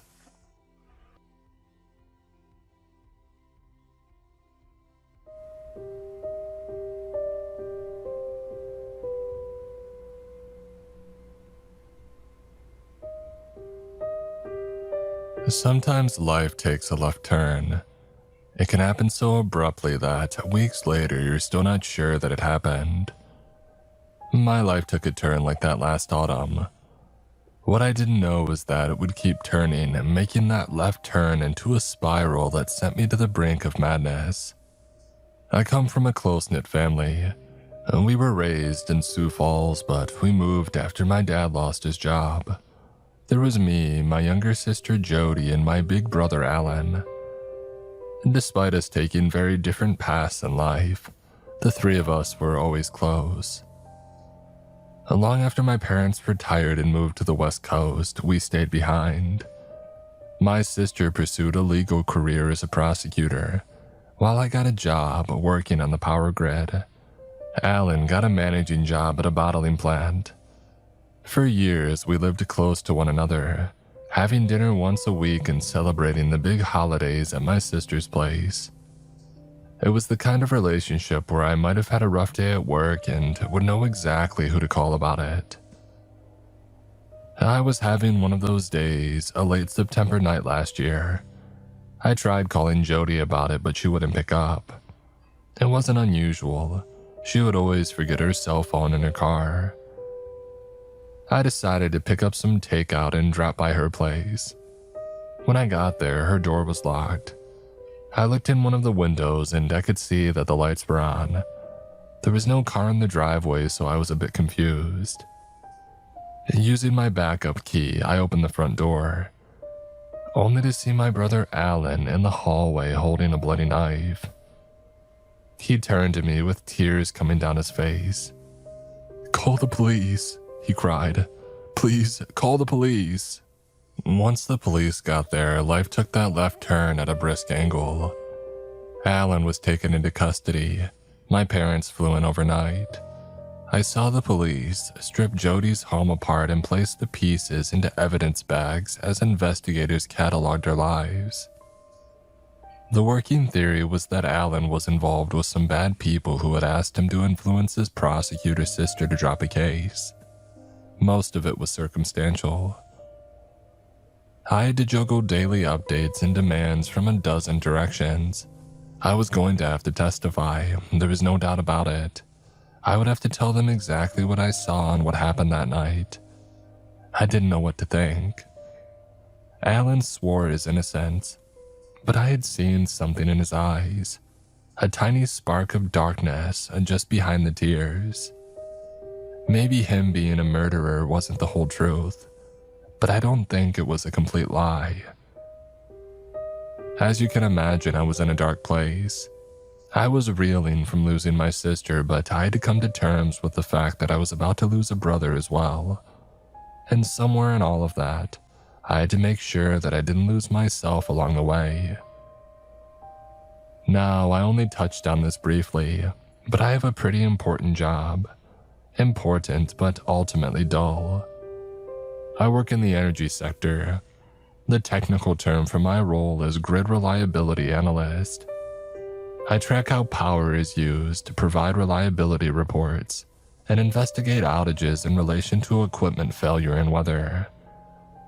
I'm part of a team that works with spotting inconsistencies and setting up maintenance plans. Most of my job is spent at our office, measuring and predicting patterns. Whenever something goes wrong, we can point to when, why, and where. We have plenty of people to report to, and I'll be the first to admit that this job can be duller than a rock on the best of days. But that's the thing with maintenance. You want it to be dull. It's when it's exciting that you have a problem. After taking some time off, I got back to work. I couldn't stand the quiet of staying home. My boss decided to cut down on my hours until after the trial, which was still a couple of weeks away. I had to beg him to get anything to do at all. He had decided to give me something that had been on his desk for a while, but that he hadn't had the chance to prioritize. Something that he wouldn't mind me messing up. So there was this thing that we had had for internal review for a while. There's this particular area of the state where residents have reported minor brownouts. Not complete power outages, but instances where voltages would suddenly dip. Not enough for the streetlights to go dark, but enough to reset the timer on your microwave. An inconvenience at most. These brownouts followed a sort of pattern, but they weren't mechanical. We couldn't identify any equipment failure, and the time would differ by a matter of hours, sometimes days. It had been going on for a little over 2 months, but nobody was taking it seriously.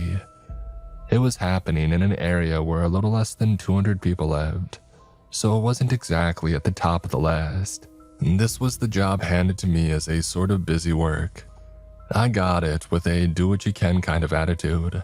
I think my boss, along with my coworkers, sort of figured this was a temporary thing that would fix itself over time. And I mean, I could see why they thought so. But they were wrong. The problem affected several substations. It wasn't mechanical in nature, and it wasn't the result of hardware failure. That was the first thing we had checked. Instead, it seemed to follow an irregular pattern. And by measuring the times when the brownout struck our substations, I managed to triangulate a rough area of origin, a space just outside the town of Hilltop. I figured we might be looking at someone leeching off the grid, but they'd have to be pretty advanced to do it at this level. It was nice to get out of the office and do some legwork for once. I lived out of my car for a couple of days, going from substation to substation, talking to maintenance workers. I rarely get to flex the kind of authority that we have, so it was kind of empowering to show off my case binder and be the "I'm the one asking the questions here" kind of guy.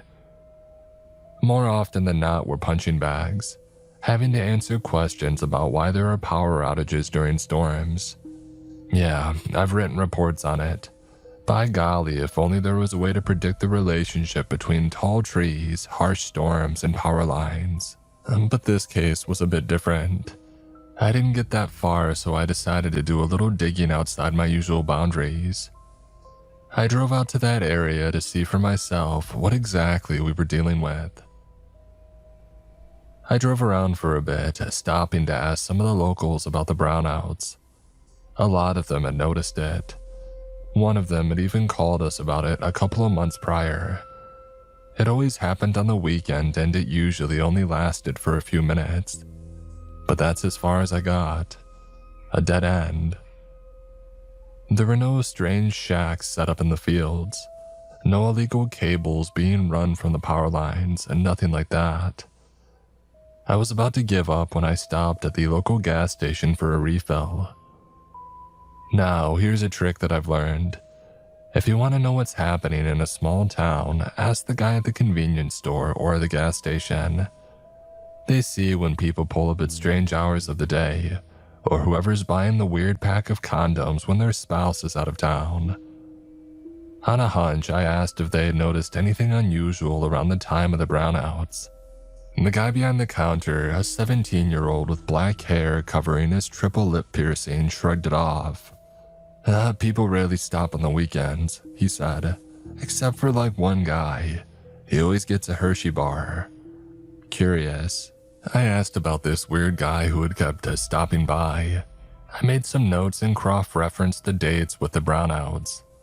The guy working the counter could personally attest to this person having stopped by at least 6 times, and every time correlated with a brownout. It might have been a coincidence, but it was something.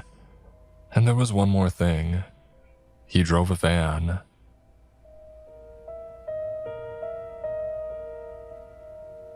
It was around this time that I got the trial date, and got an email about it while I was writing my notes for the report. It was short notice, a couple of weeks. It felt like a gut punch, turning my blood into ice. Like reality came knocking on the door, reminding me that I wasn't a cool secret agent. I was a sad middle child whose family was bursting at the seams. But I had a job to do, and yes, it wasn't a big deal. I was way overplaying my hand. But I had to keep myself busy or I'd spend the next 2 weeks staring at my shower wall, trying not to dry heave. This was my way of dealing with things, and I'd be damned if I just let it go because of an email. I could, but I wouldn't. Instead, I waited until the following weekend. The patterns were lining up and I figured I would see for myself. That Saturday, I planned an honest-to-God stakeout from my car. It wasn't as exciting as it sounds, but I had an audiobook to keep me company. I don't even remember what it was. I just needed a fresh voice in my head to keep the anxiety out. I almost forgot what I was there for when later that evening, I spotted a van rolling into the gas station. There was a man in a white hoodie and a black baseball cap with his hands in his pocket. I watched as he got him some gas and bought himself a Hershey bar. The teenager behind the counter had been right. There had only been a handful of people who had stopped by all day. This guy was an exception. Now I know that I overstepped my boundaries. I'm not a cop or a government agent. Most of my work is administrative. But at this point I was curious and I wanted a final answer. What the hell was this guy up to? I followed him at a distance. I don't think he noticed. He took a left turn out past a dirt road leading into a space between 2 farmlands. I kept going forward until he was out of sight and then turned the car around. I parked down the road, called up some of the folks at the office and waited. If my calculations were correct, we would be looking at a brownout shortly. After about 20 minutes, something happened. I was expecting maybe some flickering lights. What I wasn't expecting was interference with battery-powered devices. My phone got disconnected along with my car stereo. My battery stalled, but only for a minute or so. Once everything came back online, my colleagues confirmed it. Readings had dropped sharply in that area. Suspicions confirmed. I got out of the car and walked down the dirt road, keeping my phone close. I needed answers. The guy had parked in a small space between two farms. There was a small dip in the road causing rainwater from the previous night to pool a little, making the solid dirt into a muddy manure-smelling slugfest. He must have been an idiot driving down this road. There was no way he wouldn't get stuck. And lo and behold, when I spotted him, his van was spitting tires. He wasn't going anywhere. I walked up to the passenger side and knocked on the window.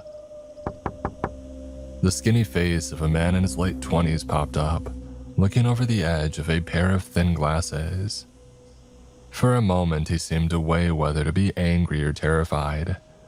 He settled on the ladder and pressed the gas pedal harder, digging himself further down. "You're not getting out anytime soon," I said, knocking again. "You're gonna need something for traction." "Go away," he called back. "I'm with transmission operations," I said. "I got some questions about your power usage." That shut him up. He pushed down on the gas one last time, but we could both hear the spin of the tire going lower and lower. He was gonna have to get out, and he was going to need my help. Even through the door, I could hear him sigh. He got out and faced me. We were about the same length, but I had a good 50 pounds on him. Something about his appearance made me think of a goat, like his nose was too far down his face.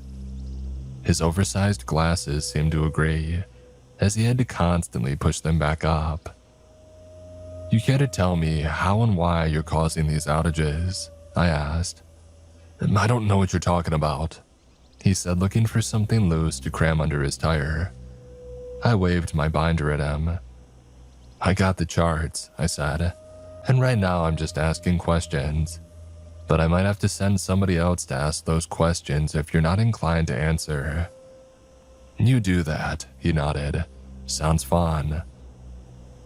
He broke off a plank from a fence and stuck it under his back tire. That ought to be enough to give him a boost. I shrugged him off and stepped back to take a picture of his license plate. That made him snap to attention. "You can't do that." "It's a free country." "Yeah, but my car sure as shit ain't." He stepped back out and walked up to me, facing me head on. He was all bark, no bite, and I could tell it from a mile away. "If you want to give me a ticket, then give me a ticket. I ain't got time for this."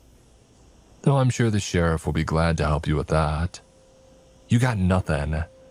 "I got evidence of you messing with the power grid," I said, tapping my binder. "That carries a lot of charges and a couple hefty fines." "Well, that's not my fault," he groaned. "I ain't doing that." I rolled my eyes and stepped back. I had had enough of our back and forth. "You can argue that in court." All of a sudden, his face dropped. Every hint of a smile died and a panic welled up. I could see it even in the dim moonlight. He stammered a little and followed me a couple of steps. "Now hold on," he said. "I'm sure we can work something out." "I don't do bribes." "What about proof? You do proof." I stopped and turned. He held his arms out in a shrug. "It ain't my fault. If I show you, you can't do anything, right?"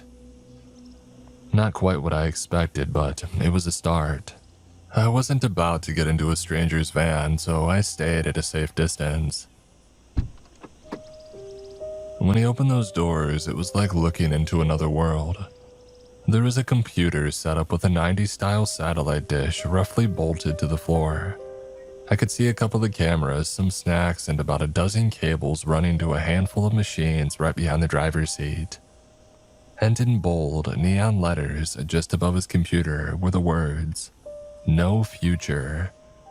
To his credit, at least it was clean. "I'm doing a calibration," he said. "That's evidence." "Evidence of what?"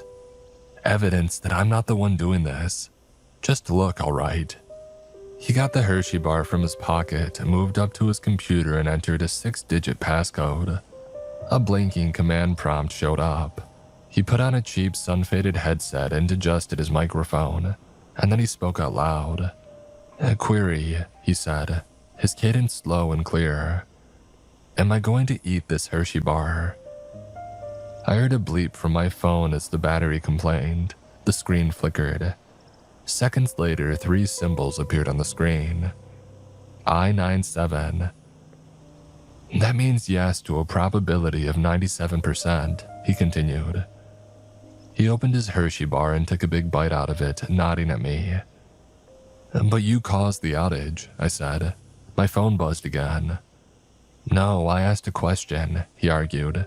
The system I connected to, now that's the culprit. And what system is that? You tell me, I didn't make it. Who the hell did? What is this? He finished his Hershey bar and wiped his hands on his jeans. He rolled the question on his tongue for a bit before giving me a shrug. Honestly, I'm about as lost as you are. He introduced himself as Kibble. He described himself as a digital finance enthusiast, running a service called No Future. Apparently, he sold financial advice online under the guise of being able to predict the stock and crypto market.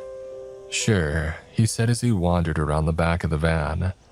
I can take my own advice and earn some bucks in a couple of months, but it's way faster to just get paid for sharing advice. All the cash and none of the risk. You sure that's legal? Well, technically it's not financial advice, he corrected himself. I'm a soothsayer. I sell predictions like a psychic. You're a crypto psychic. Oh shit, that's a much cooler title. He tapped the sign, letting the neon flicker a little. I'm not lying about this part though. I know future, it works. I don't know how, but it does. How can you not know how it works? Because it's some satellite shit, alright? I got the login info from an estate sale. A 70s tech wizard type stuff. And that's what's causing the outage. Satellites. I told you it ain't me. I helped Kibble get his van out of the mud. I got a chance to take a closer look at his gear. His setup was very basic. An old desktop computer running Windows XP hooked up to a car battery. All the system needed to do was run the equivalent of a localized search, so it didn't require a lot. But interacting with the system was so volatile that it would fry his computer every 3 or 4 prompts, forcing him to get new hardware frequently. And that's why he drove out to the middle of nowhere. He was hoping not to damage any other electronics. Once Kibble got talking, it was hard to get him to stop. You gotta ask simple questions, yes and no binary stuff. You have to relate it to a person, and you gotta ask it about something that hasn't happened yet. That's impossible. I'd invite you to try, but you wouldn't want to cause another critical power failure, would you? He let the words hang in air quotes. I considered it. And the outage wasn't particularly harmful, and I was getting curious. I decided to humor him. Why'd you prompt it about the Hershey bar? I asked. Calibration, Kibble said.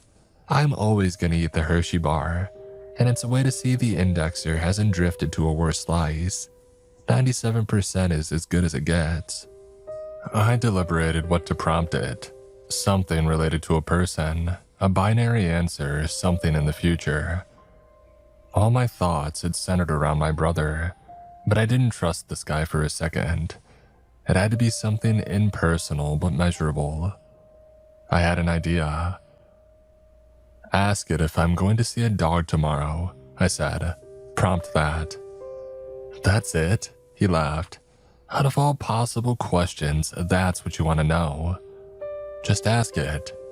Fine, but then you get off my back. He went through the procedure again, 6-digit login, adjusting his headset. Didn't you need my name? I asked. It understands context. He turned to the computer and spoke out loud. Query. Will the person next to me see a dog tomorrow? The lights flickered again, my phone beeped, and this time something popped inside the van like a burst light bulb. The screen showed 3 symbols, I-97, and then the screen turned dark. Kibble spat and swore as he ran up to check the cables. The computer was, as expected, fried. "It says yes, 97% accuracy," he said. "It's basically guaranteed unless you affect the outcome. So I'm gonna see a dog tomorrow, that's happening. It looks like it. Even if I actively avoid it. What can I tell ya? It points to yes. Trust the process." With that, Kibble and I called it a night. He drove off and I was left standing there with an expression on my face that could only be described as puzzled. I felt like I had gotten scammed. I checked the area for loose cables or something, but I couldn't find anything that pointed to him actively leeching off the power in the area. Maybe this system that he was interacting with was really the cause, but there was no way to know. And coming home that night, I lay awake wondering what I would have asked if I had another chance. It all came back to questions about Alan. Was he going to get convicted? Would he face the death penalty? Was he even guilty to begin with? I couldn't stop running the questions back and forth, picturing the stupid neon sign above Kibble's workstation. No future. The next day I stayed inside. I had decided that I was going to try not to see a dog. I was actively going to try and avoid the prediction of his machine just to see if I could. I wasn't feeling all that well anyway. My parents were constantly updating me with info from the trial, begging me to speak to the lawyer to prep for my brother's defense. They were adamant about him being innocent. I couldn't tell them the honest truth and that I wasn't sure. The stress of it all almost gave me stomach ulcers. I spent most of the day indoors watching old TV shows and clearing out my cupboard. I had some beef noodles and I fell asleep on the couch, putting my phone on mute. It wasn't until later in the evening when I heard a car horn that I got up. Turns out when you don't answer your parents, they come knocking. I won't bore you with the details of our conversation. They were there to discuss the trial and to scold me for turning off my phone. But what was peculiar about that encounter was something that they had brought along. It turns out they were dog sitting for a friend. What are the odds? Well, 97%, I suppose. I was gonna have to talk to Kibble again. He agreed to meet me at a Waffle House later that week. I offered to buy him dinner and he warned me that he wasn't holding back. He was getting all the bells and whistles and an extra portion for later. Strange behavior for someone who considered themselves a financial genie. Kibble was wearing the same kind of hoodie but not the same one. It looked a bit newer. He probably had a bunch of them. Kibble seemed to know the guy working at the counter and they stopped to chit-chat for a solid 5 minutes before he sat down at my table. Once he did, he seemed a little more relaxed than we last spoke. "Oh, don't tell me," he said. "You saw a dog." "I did." "You were trying not to, but you did." "Yeah, that's right." He slapped his hands together and grinned, pointing at me, and he nodded. "I told you it works. No future, my man, no future." "I have a couple questions to ask about your computer," I said. "It's personal and very important." "Well, what do I get out of it?" "First, I'm not turning you in, and second, I help you find an isolated spot where you don't reset any DVD players. People still got DVD players. The DVD, microwave, Blu-ray, or VCR isn't the point. The point is that you can't go messing with people's electronics. I can help you find a spot." "Go on." It was a fair deal. This would stop the brownouts and it would allow him to work unimpeded. I just had to find a blind spot. It wasn't that difficult, but it would probably be way out in the weeds. But first, I had to get some answers. Kibble told me a little bit about himself in between his massive waffle servings. He was a computer science major who had to drop out to care for his dad. Once his dad passed, he had inherited a bunch of debt. Most of the estate had to go up for auction. The only thing he managed to save was a couple of old boxes of work stuff. He used to work with a guy who was into computers back in the late 70s, Kibble explained. That guy worked with a group at Stanford. They had access to some strange shit, and some of it was boxed away with Dad's things. For the first time, Kibble looked a bit uncomfortable. He lowered his voice. I know enough to work with it, but I'm telling you, this shit is weird. I tried running some diagnostics and it's like you can't even tell what it is. Some kind of hard drive, but it's bigger than anything I've seen. And it contains magic future data. No man, it contains noise. It's like radiation, random shit. Well then how do you use it? Honestly, I barely do anything. I got an algorithm that takes as big a chunk as it's allowed to and checks for patterns. It just works. That's it. He munched down on another waffle, shrugging my question off. That's it. I have to calibrate it every now and then and it just works. A vast majority of Kibble's predictions had come true, but they hadn't hit it big yet. While some stock and coin had increased and decreased as predicted, it hadn't been as dramatic as he had hoped. While he had earned enough to keep going, he wasn't expecting a big payout anytime soon. Giving trading tips under the guise of being an insider genius had earned him more than investing ever did, and he was closing in on enough cash to buy his dad's house. But for now, he had to keep working. I didn't say too much about what I needed to ask his computer. I wasn't sure myself. I had to get some clarity about Alan and the case, but how to form that question was another thing entirely. Kibble didn't need to know the details. He seemed genuinely curious, but I tried not to let him know too much. That following weekend, I showed him a space where he could work unhindered.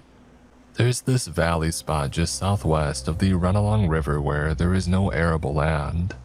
At worst, we would be inconveniencing a couple of hikers, but it would require a 30-minute walk. Kibble wasn't too happy about that, but he had a setup that was meant to be portable. I had to drag the satellite dish though.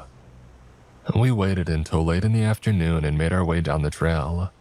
Kibble had the computer in a backpack along with a power supply and a couple of backup drives. I carried the dish and a bag of cables just in case a couple got fried. My forearms were burning up just after 5 minutes of walking, and I was sweating through my clothes after 5 more. But we were getting there. Crossing the river while carrying electronics wasn't a big hit though, but we made it. Along that trail there is a field. According to my calculations, it was the perfect spot. We set up the computer and the power source on a big flat rock. Putting down the satellite dish felt like completing some kind of cosmic repentance, like I had purified myself in biblical labor. No way I was carrying it back. Kibble hooked it all up and input the 6-digit code. The satellite dish hummed a little as blue texture noise flickered against the black backdrop of the screen, spreading outward like a pixelated sunflower. Kibble ran a couple of pre-made scripts that in turn set up a blank prompt window. He handed me the headset. Now, before you say anything, I gotta make sure you understand how it works, he said. It's gotta be a yes or a no kind of deal. Something relating to a person. Something that hasn't happened yet. If you tell me what it is, I can come up with a question for you that works. I got it, I said. If you wouldn't mind, I need some space. Kibble rolled his eyes and wandered a bit further down the path, leaving me on my own. I put on the headset and adjusted the microphone.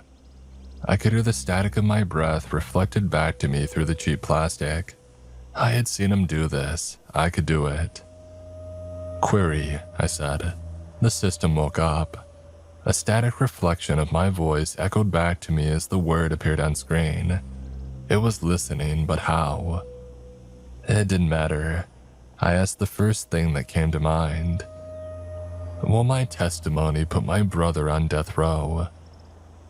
The words appeared and the system chugged. I waited for the 3 symbols to appear, but nothing happened. I waited for a couple of seconds and then I took the headphones off. "Kibble," I called out. "It's not working."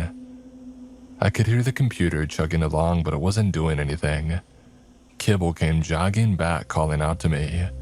"What did you ask it?" I asked about a verdict, a court case. "What about a court case?" "Like if my testimony will change the outcome." Kibble came up to me, scratching his head. "So you asked if your involvement would change the outcome of the verdict," he mumbled. Hold on. That's a self-referential event." "So you did that too with the Hershey bar." "Yeah, but my outcome doesn't change when I know it. I'll eat the damn thing anyway. Same with the dog, you were gonna see it no matter what. But for this, hold on." He scratched his head, looking at the screen. The computer was still humming, the lights were blinking, but nothing was being shown. "It's a loop," he said. "It's stuck in a loop. Giving you an answer would change the outcome, forcing it to recheck the calibration. It's gonna throw an error." And then, like clockwork, it did. The background changed to a sharp blue, and then a black square as if trying to show every symbol at once, and then a barrage of text, code, line after line after line, all ending with 100%. Dozens, hundreds. Kibble turned pale. "That's impossible. It's all outcomes, all of them." "What?" Kibble hurried up to the computer and pulled the plug. That didn't stop the symbols from running down the screen, line by line by line. "Nothing ever gets 100%. Kibble muttered. "It can't. It's impossible." I blinked. Something was wrong. I thought back on that night, the keys in the door, the click of the lock. But this time when I opened it, it wasn't Alan standing there. I was. I'm holding the knife. I looked down at Jody. Behind me, the front door opened and I turned around to see Alan. "Call the police," I cried. "Please, call the police." Looking back down, it's not Jody on the floor. It's my mother. I blink and it's my father. And then it's me. I'm lying in a pool of blood, looking up at my sister standing over me with a knife. And then at my brother. The knife changes and I do too. Brother, mother, father, me, a kitchen knife, a bread knife, steak knife, a cut across my throat, a cut across theirs. In one breath, we're wrestling over the living room couch, and in the next, she's standing in the street, screaming for help, trying to hold her insides in place. I'm stabbed in the gut, crying out for help. I'm standing at the door calling the police. I'm holding the knife, not knowing what to say. "Call the police, please call the police." Sometimes there's another person there. Sometimes it's someone that I know, sometimes there isn't. Sometimes they flee out the back just before the front door opens. Sometimes it's my knife. Sometimes it's theirs. But there is always a knife. I'm standing over her, plunging the knife into her stomach. That time I was angry, another time I'm sad. Sometimes as I die, I forgive him, or her, and sometimes I don't. But I'm always scared, always dying. 100 voices speak out to me at once, on the floor, from the kitchen, from the door. "It's a loop," they say. "It's all coming true." For a moment, I can feel grass on my face. I see Kibble in the distance, smacking the side of an old screen, trying to get something to reset. He's screaming, but the noise just echoes back into another dying victim. I'm holding my stomach. There's blood.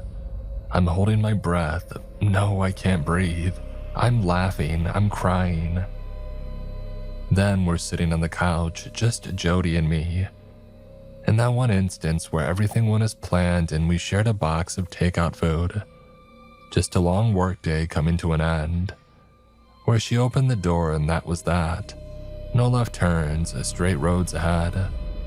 The canvas texture of her cheap living room couch brushes against my fingertips. The condensation from my drink leaves a spot on her table. I forget to use a coaster. and then something burns in me, something blue and then black. A square, every symbol at once. Error, error, error. The TV catches fire, the takeout box is razor blades. We strangle, burn, cut, scream. On the floor, in the hallway, in 100 places, in 100 ways. I'm killing, being killed, and watching it at the same time as figures blend from one to the other, as a perfect amalgamation of possibilities emerge into blending, bleeding figure. The average of outcomes of all we could have been and done. Killer, witness, victim. I'm killing me as I watch. It looks like me and her and him and the others. There is so much blood. Please, call the police. Something slaps me. It takes a couple of seconds for my eyes to uncross. There are so many faces, but they end up looking like Kibble. He is sweating like a pig standing above me. I'm in the grass and he's shaking and eating a Hershey bar. The world slowly grows solid.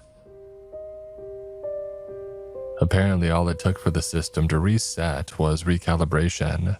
A Hershey bar. Kibble sat down next to me, wiping his forehead. Holy shit, he wheezed.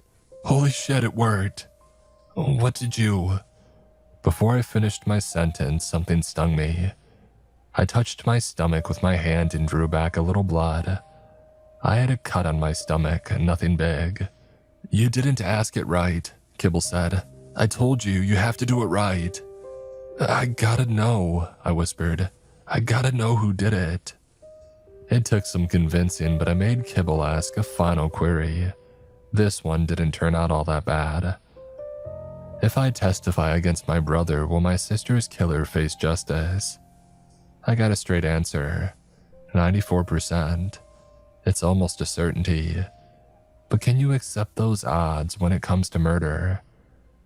I'm not sharing what it said. That's for me and my brother to know. Just know that it was certain. Kinda. My father had a seizure on that night and almost ran himself and Mom off the road. My brother got taken to the infirmary after some kind of psychotic break. And when I had my moment in court, I lied to the jury. I said that I saw some things that I didn't. In the end, that's what got him convicted. I had to do it. The scar on my stomach healed, but it still hurts when I think about it. Not a physical pain, not an imagined one either. Not a pain at all, really. It's more like a memory of something. Sometimes I can look down and imagine a knife plunging into my gut. Sometimes I'm the one holding the knife. It's like there's a part of me that's still processing the result. Looping. As far as I know, Kibble is still working on No Future. I think he got the house by now. He's not answering my calls, and I think that's for the best. Whatever he's working with isn't natural, or maybe it's more natural than I'm comfortable with. I think I've heard somewhere that perceiving something can change the outcome. Maybe there's something to that. Not only when looking at the future, but at things that were. I've done what I had to do and said what I needed to say. I know for sure what really happened. If the outcome has changed since, that's not my fault. I'm not a killer, not a victim, and 94% is not a certainty. I don't care if the ache never goes away. I know my future.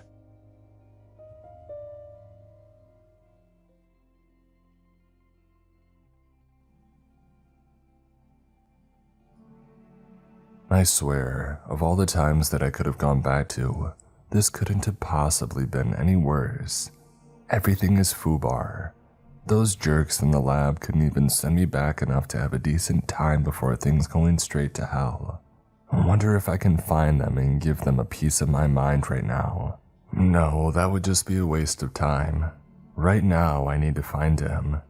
God knows what could happen when I don't come back immediately. They'll probably send somebody back here after me. No way that I'm going back there though, not if I can help it. Forgive any kind of typos or anything that I might have here. I'm not really used to this era of technology. and text-to-speech is a pain in the butt in any decade that you land in. Hell, even 20 years from now it's no better. Not that the technology gets much better thanks to everything going to crap. I wish I could enjoy the first taste of freedom that I've had in years. I've been locked up, not of my own volition, mind you. I was just a kid when things started going bad. I grew up only knowing chaos and isolation. If we're being totally honest, I don't know a whole lot about how things went down in the early days. But maybe what I do remember can help avoid what's going to happen, assuming that anyone takes me seriously. I don't know what year they sent me back from. I lost all track of time, to be honest. I do know that it's currently New Year's Eve 2024 when I'm typing this. That means that you have about 2 months before they start popping up. They'll come slow at first. You'll hear about strange isolated events, horror movie scenarios in a lot of cases. Pretty high death counts that will make no sense to anybody based in reality. That's the problem though. It's that we've only seen our reality. These assholes that sent me back here, the collective, they're supposed to be keeping a lid on these things. The veil tears and they show up to stitch it back up. Things slip through when it tears though, and it's those things that start to grow out of control around March. First, it was isolated, various areas of the world.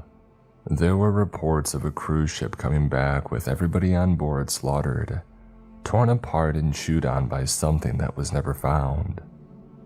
Over in Italy, a small countryside town went up in flames overnight.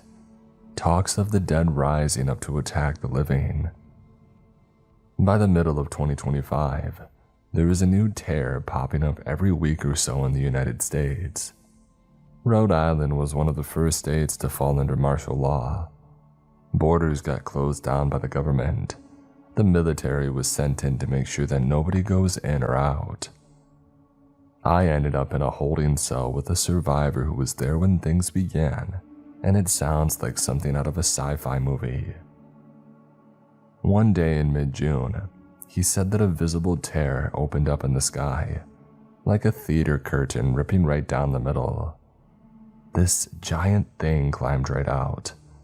According to him, it looked human enough, though it looked pretty rough, like the flesh was rotting right off the bone.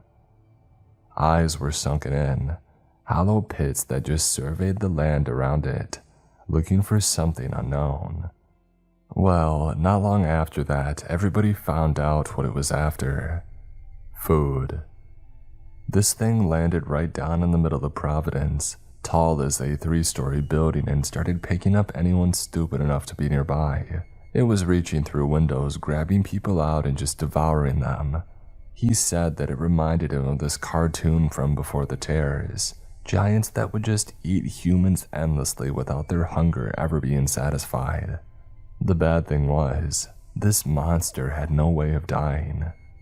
The military did a flyby within a couple of hours of it appearing. They lit the thing up with enough bombs to take down a small nation, and this thing just started walking off, covered in flame but totally unbothered. Providence was in ashes by the end of the day, and that thing is still off wandering the countryside somewhere.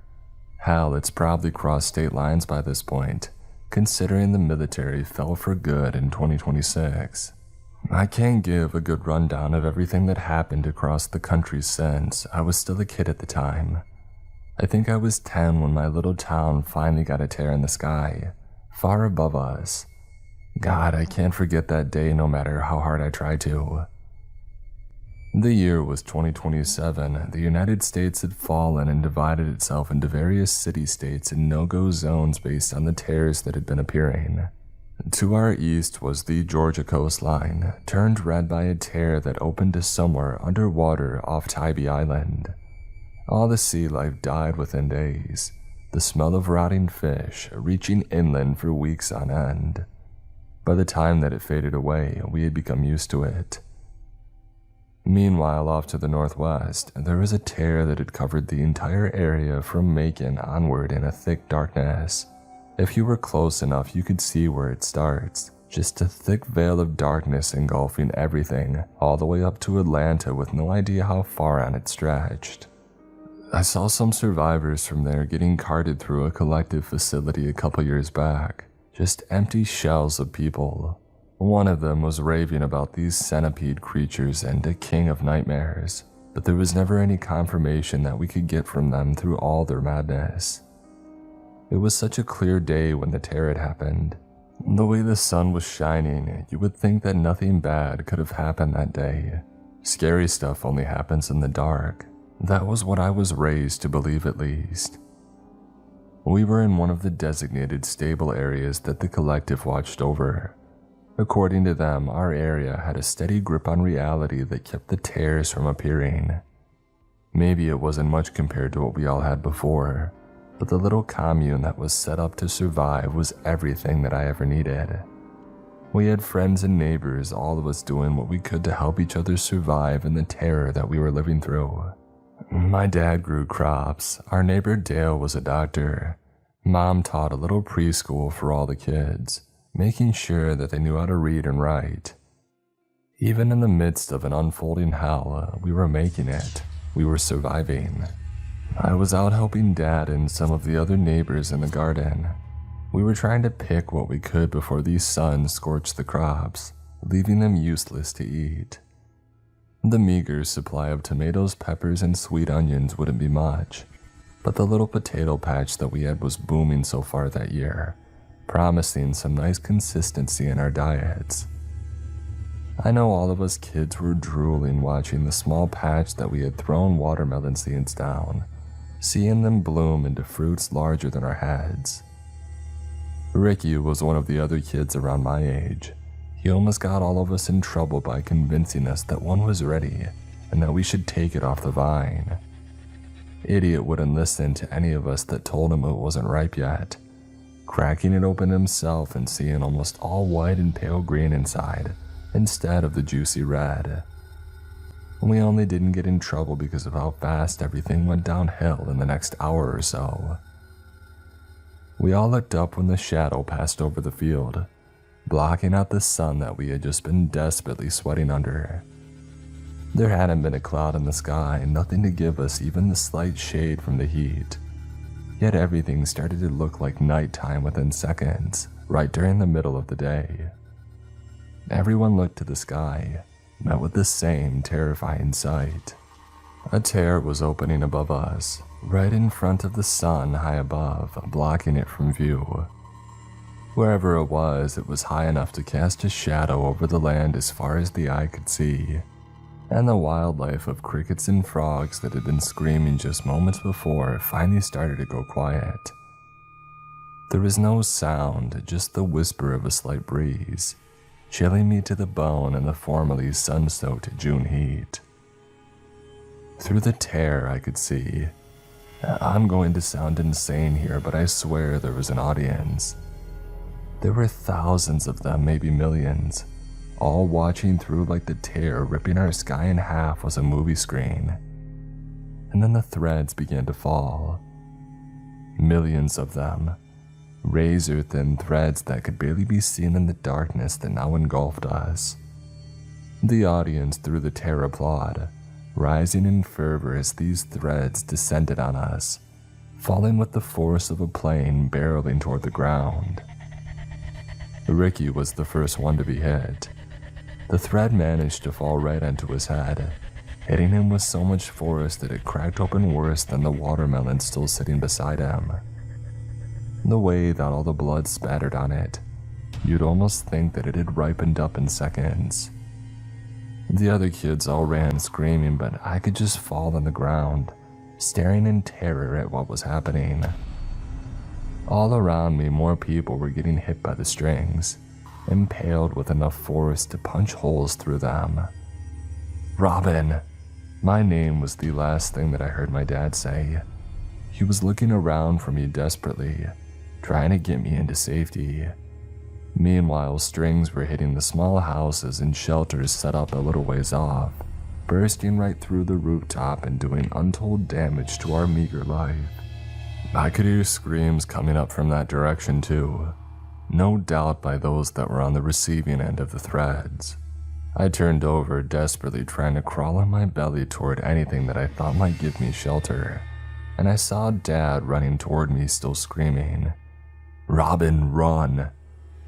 His runs weren't natural though. They were jerky movements that almost made it look like he was floating above the ground, never quite touching down. If it wasn't for the blood soaking them, I probably wouldn't have noticed the threads that were holding him up, making him move around like some messed up marionette.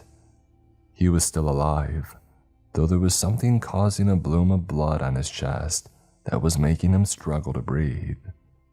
I watched as he was yanked around, those same exaggerated movements pulling him toward me from above. One of the other neighbors who was still alive, ran by him desperate to get to safety somewhere. Dad, totally against his will and screaming in agony, was flung right at him, threads breaking his arm to force him to grab onto the man. As soon as he did, some of the loose threads pierced right through the neighbor, picking him up to be a hellish puppet. The entire time, the audience above was roaring with laughter and delight, applause ringing out like thunder as they saw the carnage unfold.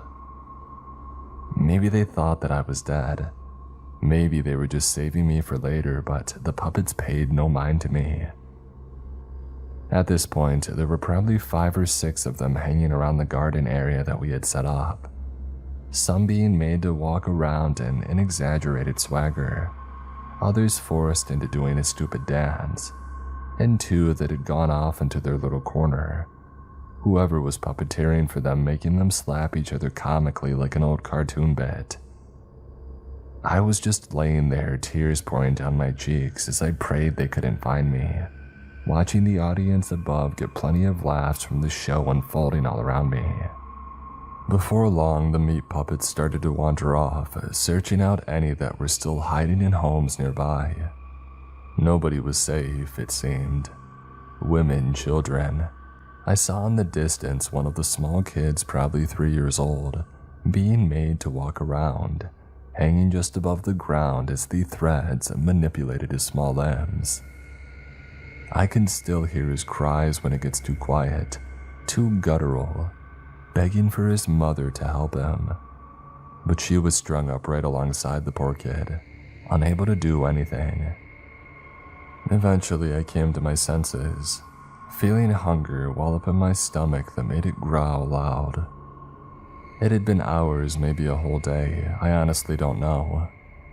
The sun was still invisible behind the giant audience above, still stuck to their seats, watching as unseen masters pulled the strings on my former friends around me. At one point, I ended up eating a raw sweet onion straight out of the ground, wincing a little as dirt nestled in my teeth, but my stomach was grateful nevertheless. Looking back, there's no way that a 10-year-old kid should have gotten out of that alive, much less been the only survivor, but I made it. I crawled my way over to one of the tool sheds that was unlocked, still awaiting the gardening equipment that we had taken out what felt like just minutes ago, back before our lives were destroyed. The sounds of sobs was inescapable, with all those strung up still somehow alive despite their grievous injuries.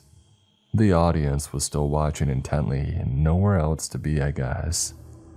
Through the tear, I could see that their eyes were totally black, teeth visible in wide grins that never seemed to leave.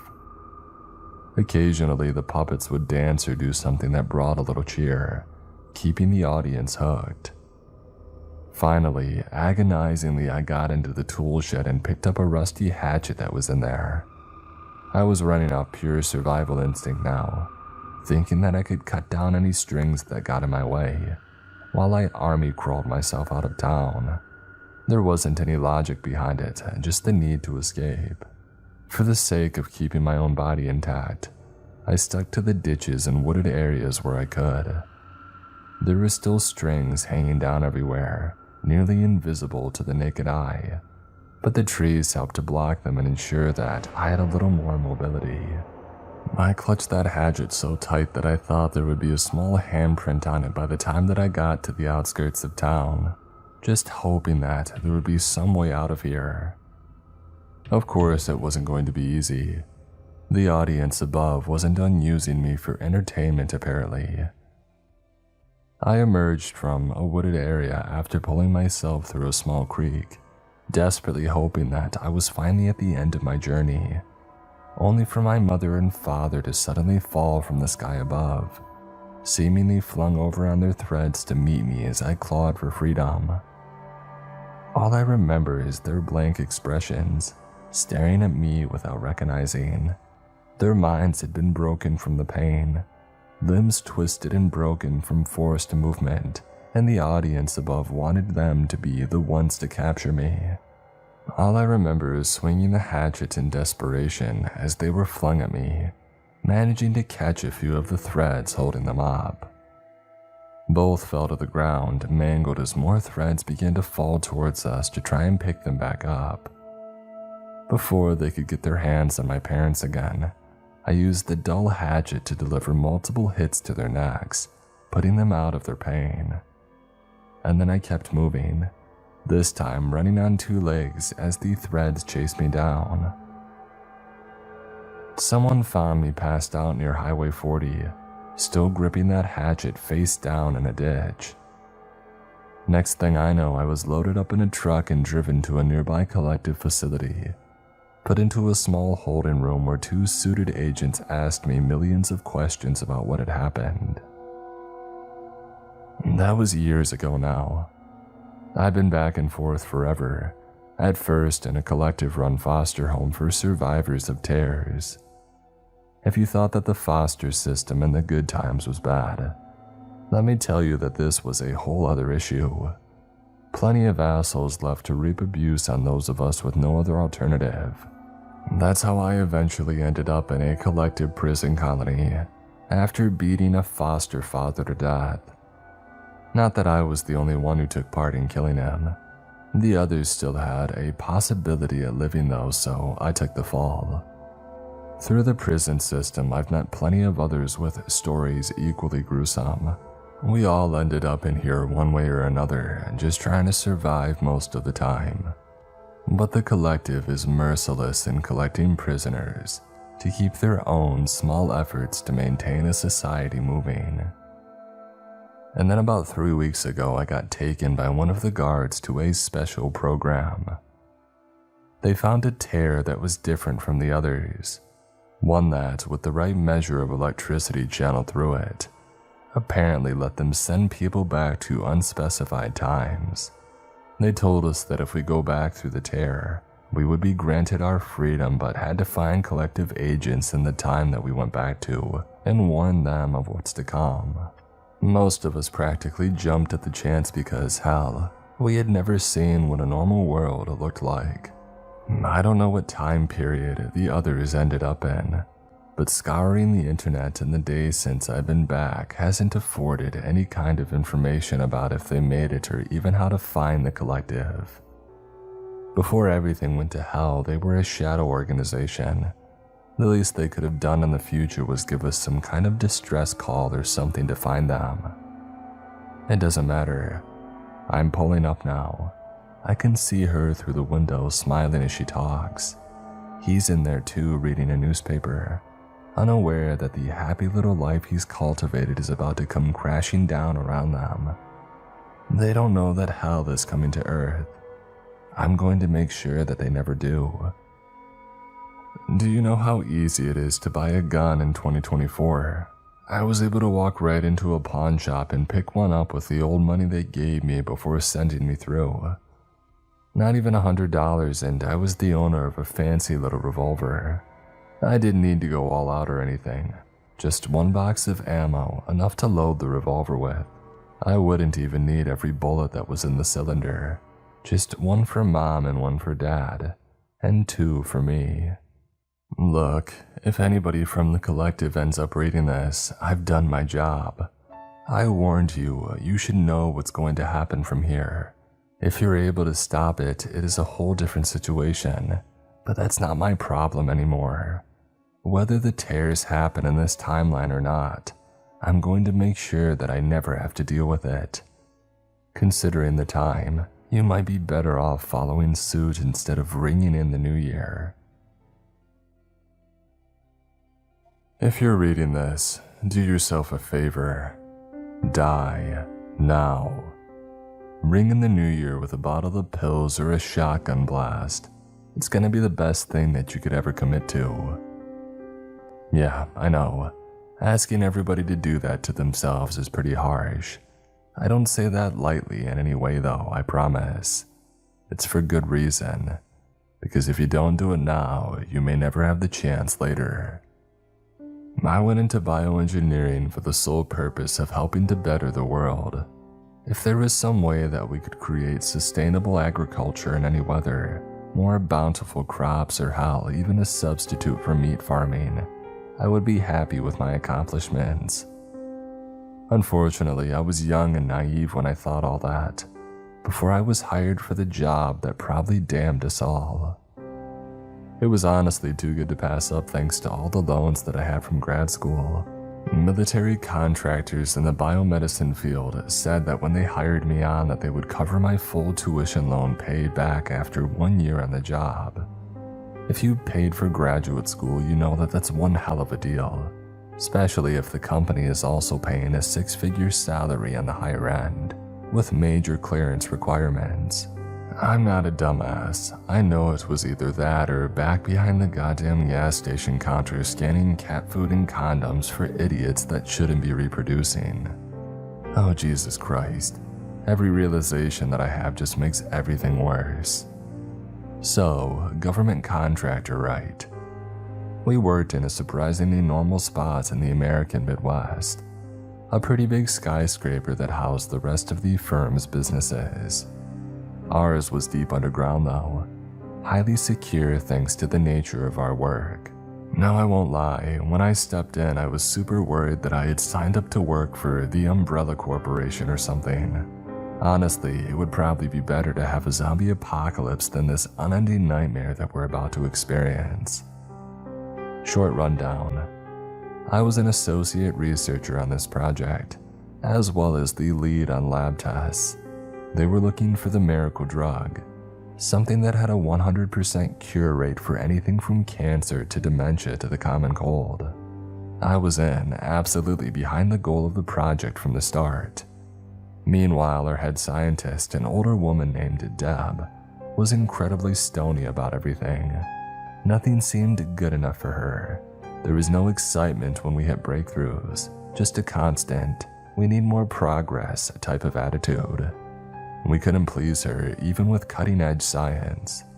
Meanwhile, Sam was another associate, her specialty being in genetic engineering. Colton rounded out the team, presiding over specimens, records, and administering samples. It was a small team to try and minimize leaks, because we were going to change the world. It's been 5 years since then, and we've gone through a hell of a lot of attempts. Splicing together DNA to try to create a cure-all isn't easy, and I'm not about to get into the specifics of it because it's not important right now. As with any drug trials, we had to start testing on animals. Look, my ethics weren't for it either, but we started with the standard lab rats before moving on to primates. The lab rats had shown good promise finally. With most diseases infected, it cured within a few weeks with a round of the drugs. Even the cancer had started going away, cells repairing themselves from the decay. Primate trials went much the same, with the apes even having a more energizing effect that made them recover even faster. It was all going so right for everything that we were working towards. We should have seen the signs once we had started human trials. We didn't take volunteers, but instead, we were given executed death row prisoners, some that we were kind of lucky about, thanks to either the time it takes the American justice system to do a damn thing, or just due to their own genetic predispositions. Some subjects already had sicknesses to test on. Cancer, one with Alzheimer's, and even a poor soul with unchecked syphilis that was running wild. We had our work cut out for us. It was like a miracle when we had started the treatments, giving them a 14-day course of injections meant to heal them on a genetic level. It was administered straight to the spinal column, spreading through the nervous system. What we saw as the results were amazing. The cancer patient was better by the 5th day, the tumor shrinking down to non-existence in his brain. Unfortunately, when it finally shrunk, he seemed to have an utter breakdown of what he had done, murdering his family and neighbors to land on death row. I felt bad for him in a way, because the guy was just screaming pure rage and grief over the death of his kids and wife. Well, that's when he tried killing himself in his cell, running his head into the wall constantly. Guards were able to intervene, getting to him before he could do any lasting harm to himself. Recovery for him was normal, though he did have a slight concussion. The treatment continued, with the concussion fading in a few days. The subject was kept on a full psych lockdown for the remainder of the test, which he received psychological counseling. Eventually, though, they took his request with a very reluctant and honestly uncaring attitude, and it was approved. He would continue helping us with the test until the trial was completed, and then he would be allowed to choose execution if he wanted. The guy was distraught, obviously haunted by what he had done. Other test subjects were proceeding a lot the same, though one began to completely break down after a short time. According to him, we were injecting him with baby's blood, unlocking his satanic powers. I didn't feel bad for him considering that he was executed for the massive amount of things found on hard drives in his house. While administering tests and treatments, we worked in pairs. If there was a subject in the room, there was always one of us paired with one of the 2 guards who worked down here with us. It was me on duty for treatments that day, and the subject was being relatively quiet for the most part. We went in with no issue. The subject was cuffed by the guard and I set up to administer the drug. Before I knew what was going on, he started ranting again, saying that he was going to take down the government and help Christ reign. The typical stuff that you see these days.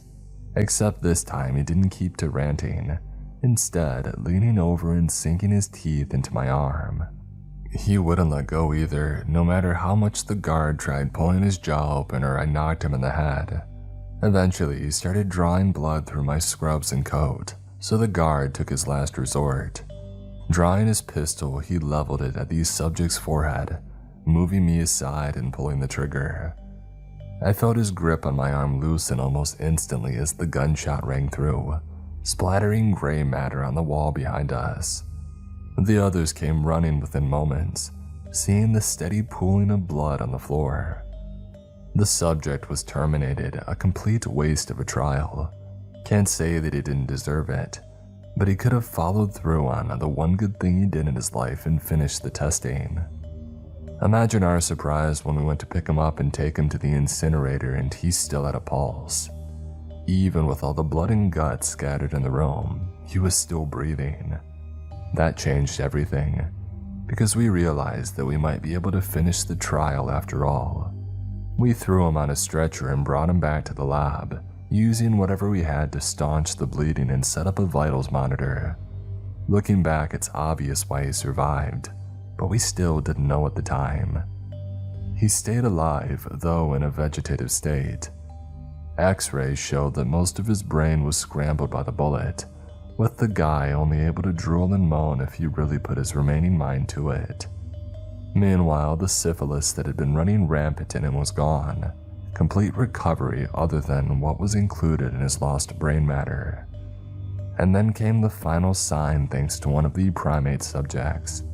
We were still watching them for long-term effects, making sure that it wouldn't trigger a Planet of the Apes scenario or anything.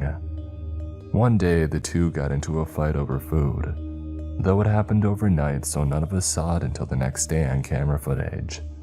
Instead, what met us when we had entered the lab was the ape enclosure soaked in blood.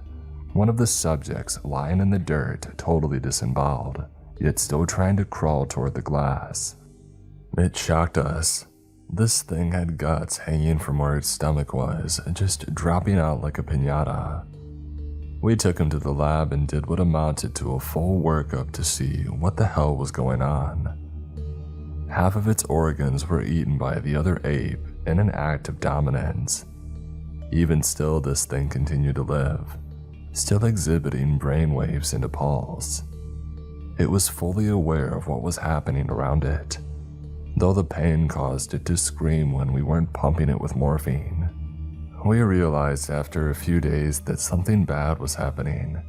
The ape still wasn't dead, but the wounds that it had were just scabbing over, still brutally deadly but only causing immense pain instead of expiration. After taking samples, we realized the DNA of the creature was structured differently than before. The treatment seemed to have turned off the ability to die. Of course, once we saw this in the ape subjects, we confirmed it on the human subjects as well. The gunshot wound subject was still going, with a pulse and limited brain waves active. He's sentient and able to understand basic commands, as well as make sounds with great effort. We decided to give him a test under the guise of mercy. He was given a rudimentary order: blink twice if you want to die, once for no. As soon as he blinked twice, Deb injected him with a nerve agent that would cause total death within 5 minutes. After about 2 minutes, he began to seize, body erratically jerking around the bed that he was on. His mouth began foaming, loud moans of despair coming out as his eyes rolled back in his head. His pulse dropped but never flatlined, his brain activity still going the entire way through. Even after his second dose of the nerve agent, he only suffered immense pain, but was unable to die in a conventional form. I took it upon myself to be honest with the other subject, the one who we promised an execution for his sins in service. He was distraught, of course, but went quiet after a few moments. We left him be, or at least attempted to, but before the guard in the room could react, the subject stole the gun straight from his holster. Holding the gun to his temple, the subject flipped the safety off and pulled the trigger, splattering more red on his freshly painted wall. A look of horror filled his eyes before he started screaming, the pain of what he had done settling in. The gun never left his temple and he pulled the trigger 3 more times before falling to the ground. He just lay there twitching, blood pouring from every hole in his face as his brain swirled inside with the lead. We set him up in a lab, pulse still faintly going and brainwaves still giving off from what was left of his skull. In the process of checking him out, we went ahead and did scans on the other subject. Another shock ran through all of us. His brain was reforming, matter forming and splitting off from his other cells like a reverse cancer. Things became bleak after a few days, with the realization that it would only restore the parts involving life functions. They would have a pulse, consciousness, full awareness of everything at every second, confirmed by asking the subject questions and receiving rudimentary answers. But they could not die. It became too much. We almost felt like we owed it to these people to kill them after trying so hard to make a cure. There was one option that we had left though, and it was worth a shot. The incinerator. I can still smell his flesh and hear his screams. We put the conspiracy subject in first, thinking that it would probably be a little bit easier on us considering his past.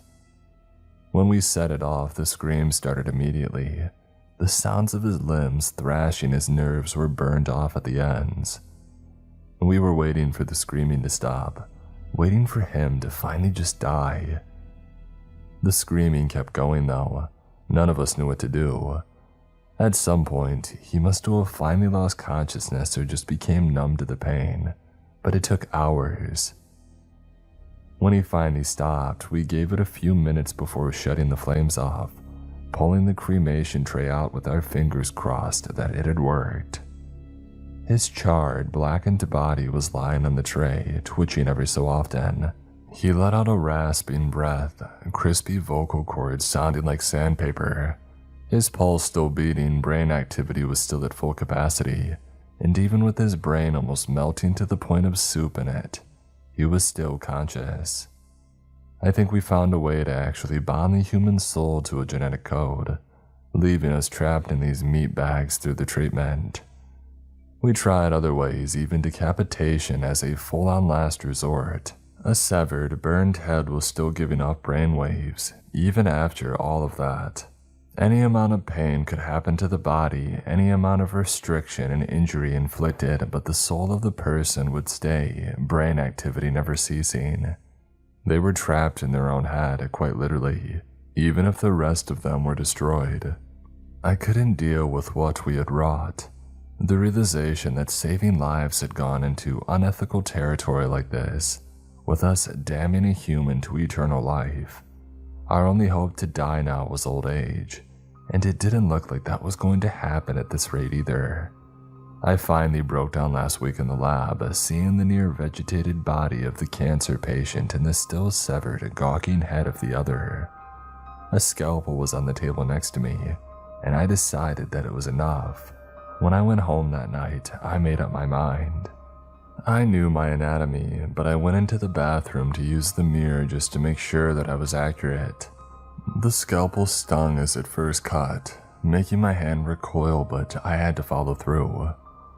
I swiped it across quickly, cutting my vein and pouring red into the sink. I didn't realize how much I had in me until I saw it on the counter, almost overflowing the sink before the drain could take it all. I choked, unable to breathe as my throat was more concerned with the vein that was open. My breath caught. Bleeding everywhere, the last thing that I remembered was falling back into unconsciousness.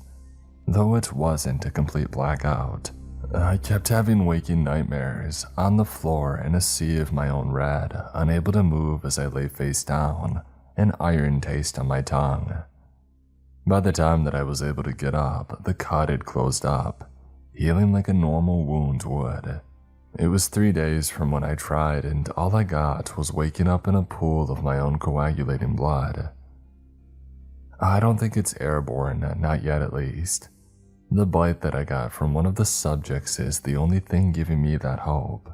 It's something that I need to tell the others though, because if there's any possibility, it can become contagious and go widespread. And then we've doomed all of humanity to a long-suffering existence that has no escape. When I called into the lab, something was already amiss. Sam answered me, her voice frantic. Before I could tell her about the terror that I had been through, or even hope to get reassurance that I was jumping too far ahead, she breathlessly told me of the situation going on there. It's New Year's Eve, 2024. And Deb was going home from the lab last night, late after apparently putting in a long night. On her drive home, she was hit head-on by a drunk driver, already reveling before the year was due to turn. According to the coroner, she was decapitated almost immediately, the other car hitting her at over 100 miles per hour, enough to tear her body to shreds in the impact. "Sam, please tell me that she's dead," I asked, begging whatever God above to forgive me for what I had done.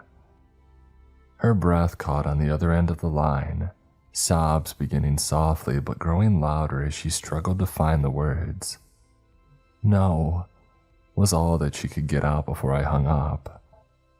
Scars still visible on my neck, I made my way to work earlier today, hoping that it was all just a bad dream. Sam or Colton must have managed to get the coroner or first responders before they could see any more of what was happening, because Deb's head was situated in the middle of one of the labs, sitting upright on the table, sliced diagonal so that the lower right half of it was missing. Her left eye was looking at me through the glass, pleading with me to do something as what remained of her mouth made empty words begging for death. Sam and I simply stood on the other side of the observation glass, unsure of what to do. Colton eventually joined us, bringing a large bottle of whiskey so that we could try to drink our worries into oblivion. As much as we had tried though, there wasn't any way to get rid of all this. "Maybe she got bit like you did," Colton offered up. I simply shook my head. Deb never did the hands-on stuff. She wouldn't have gotten close enough for any kind of contact. I just shrugged. I think she's going to, heal from this eventually. I would hope. Not sure how the hell it would happen though. I mean, think about it, her body was splattered across the front of an F-150. If she does heal and regrow a body, it's going to be long and painful. Sam chimed in now. I think we all know there's only one way to figure out our question though, and it's not helping to put it off like this. She walked over to one of the counters, opening a sterilization drawer and pulling out a scalpel, keen edge shining in the moonlight. I'll be honest, if I die it's a relief, she said before setting the blade to her wrist and getting ready to run it long ways down her arm.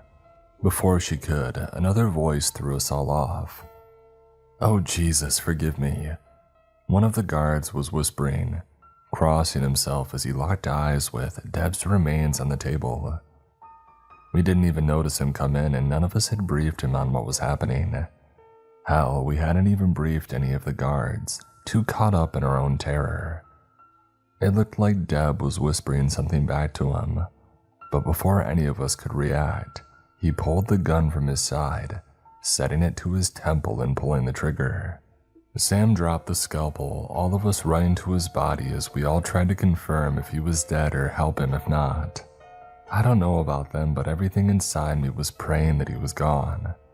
I kneeled on the floor next to his body, reaching a hand to his wrist as one blown-out eye met mine.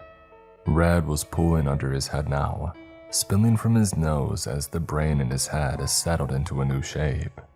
His pulse was still going strong. He kept breathing, ragged as his body reeled from the shock.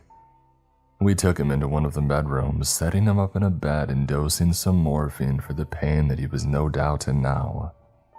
All he could do was scream, loud sobs racking his entire body and making blood spurt from his nose. It sounded like he was begging for forgiveness, begging to die, but was unintelligible thanks to the brain damage that he was currently suffering. Sam decided that there was no way around it. If she died, she was free of the hell that we were all quickly coming to terms with. If not, she had the rest of eternity to deal with it. She grabbed the scalpel again, stabbing it down into her wrist and dragging it jagged up her arm, screaming the entire time. Red gushed from the wound, but Sam only lost consciousness after a while. Colton and I stitched her up right there in the lab, setting her on a couch in the break room so that she could rest. I'm not sure where he disappeared to after that.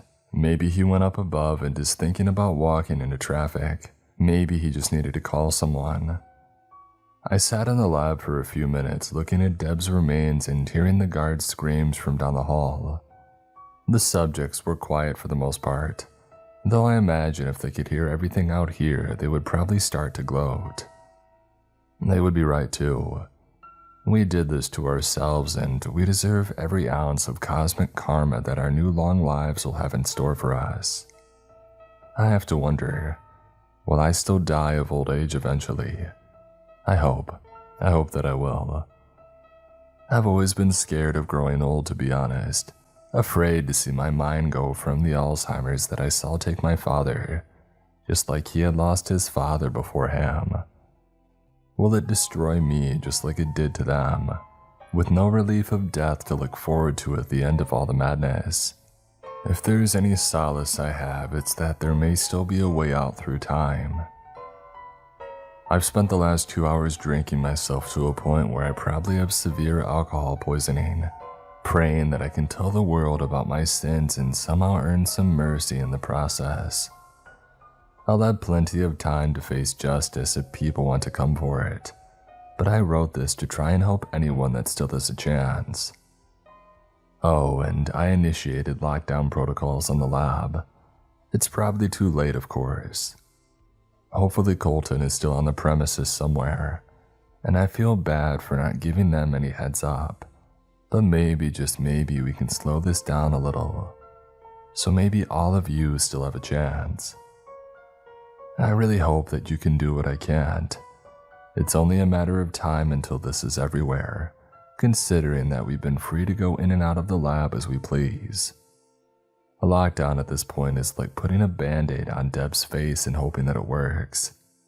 No, there's only slowing it down so that you might have more time. Find a way to die now, before you lose your chance forever.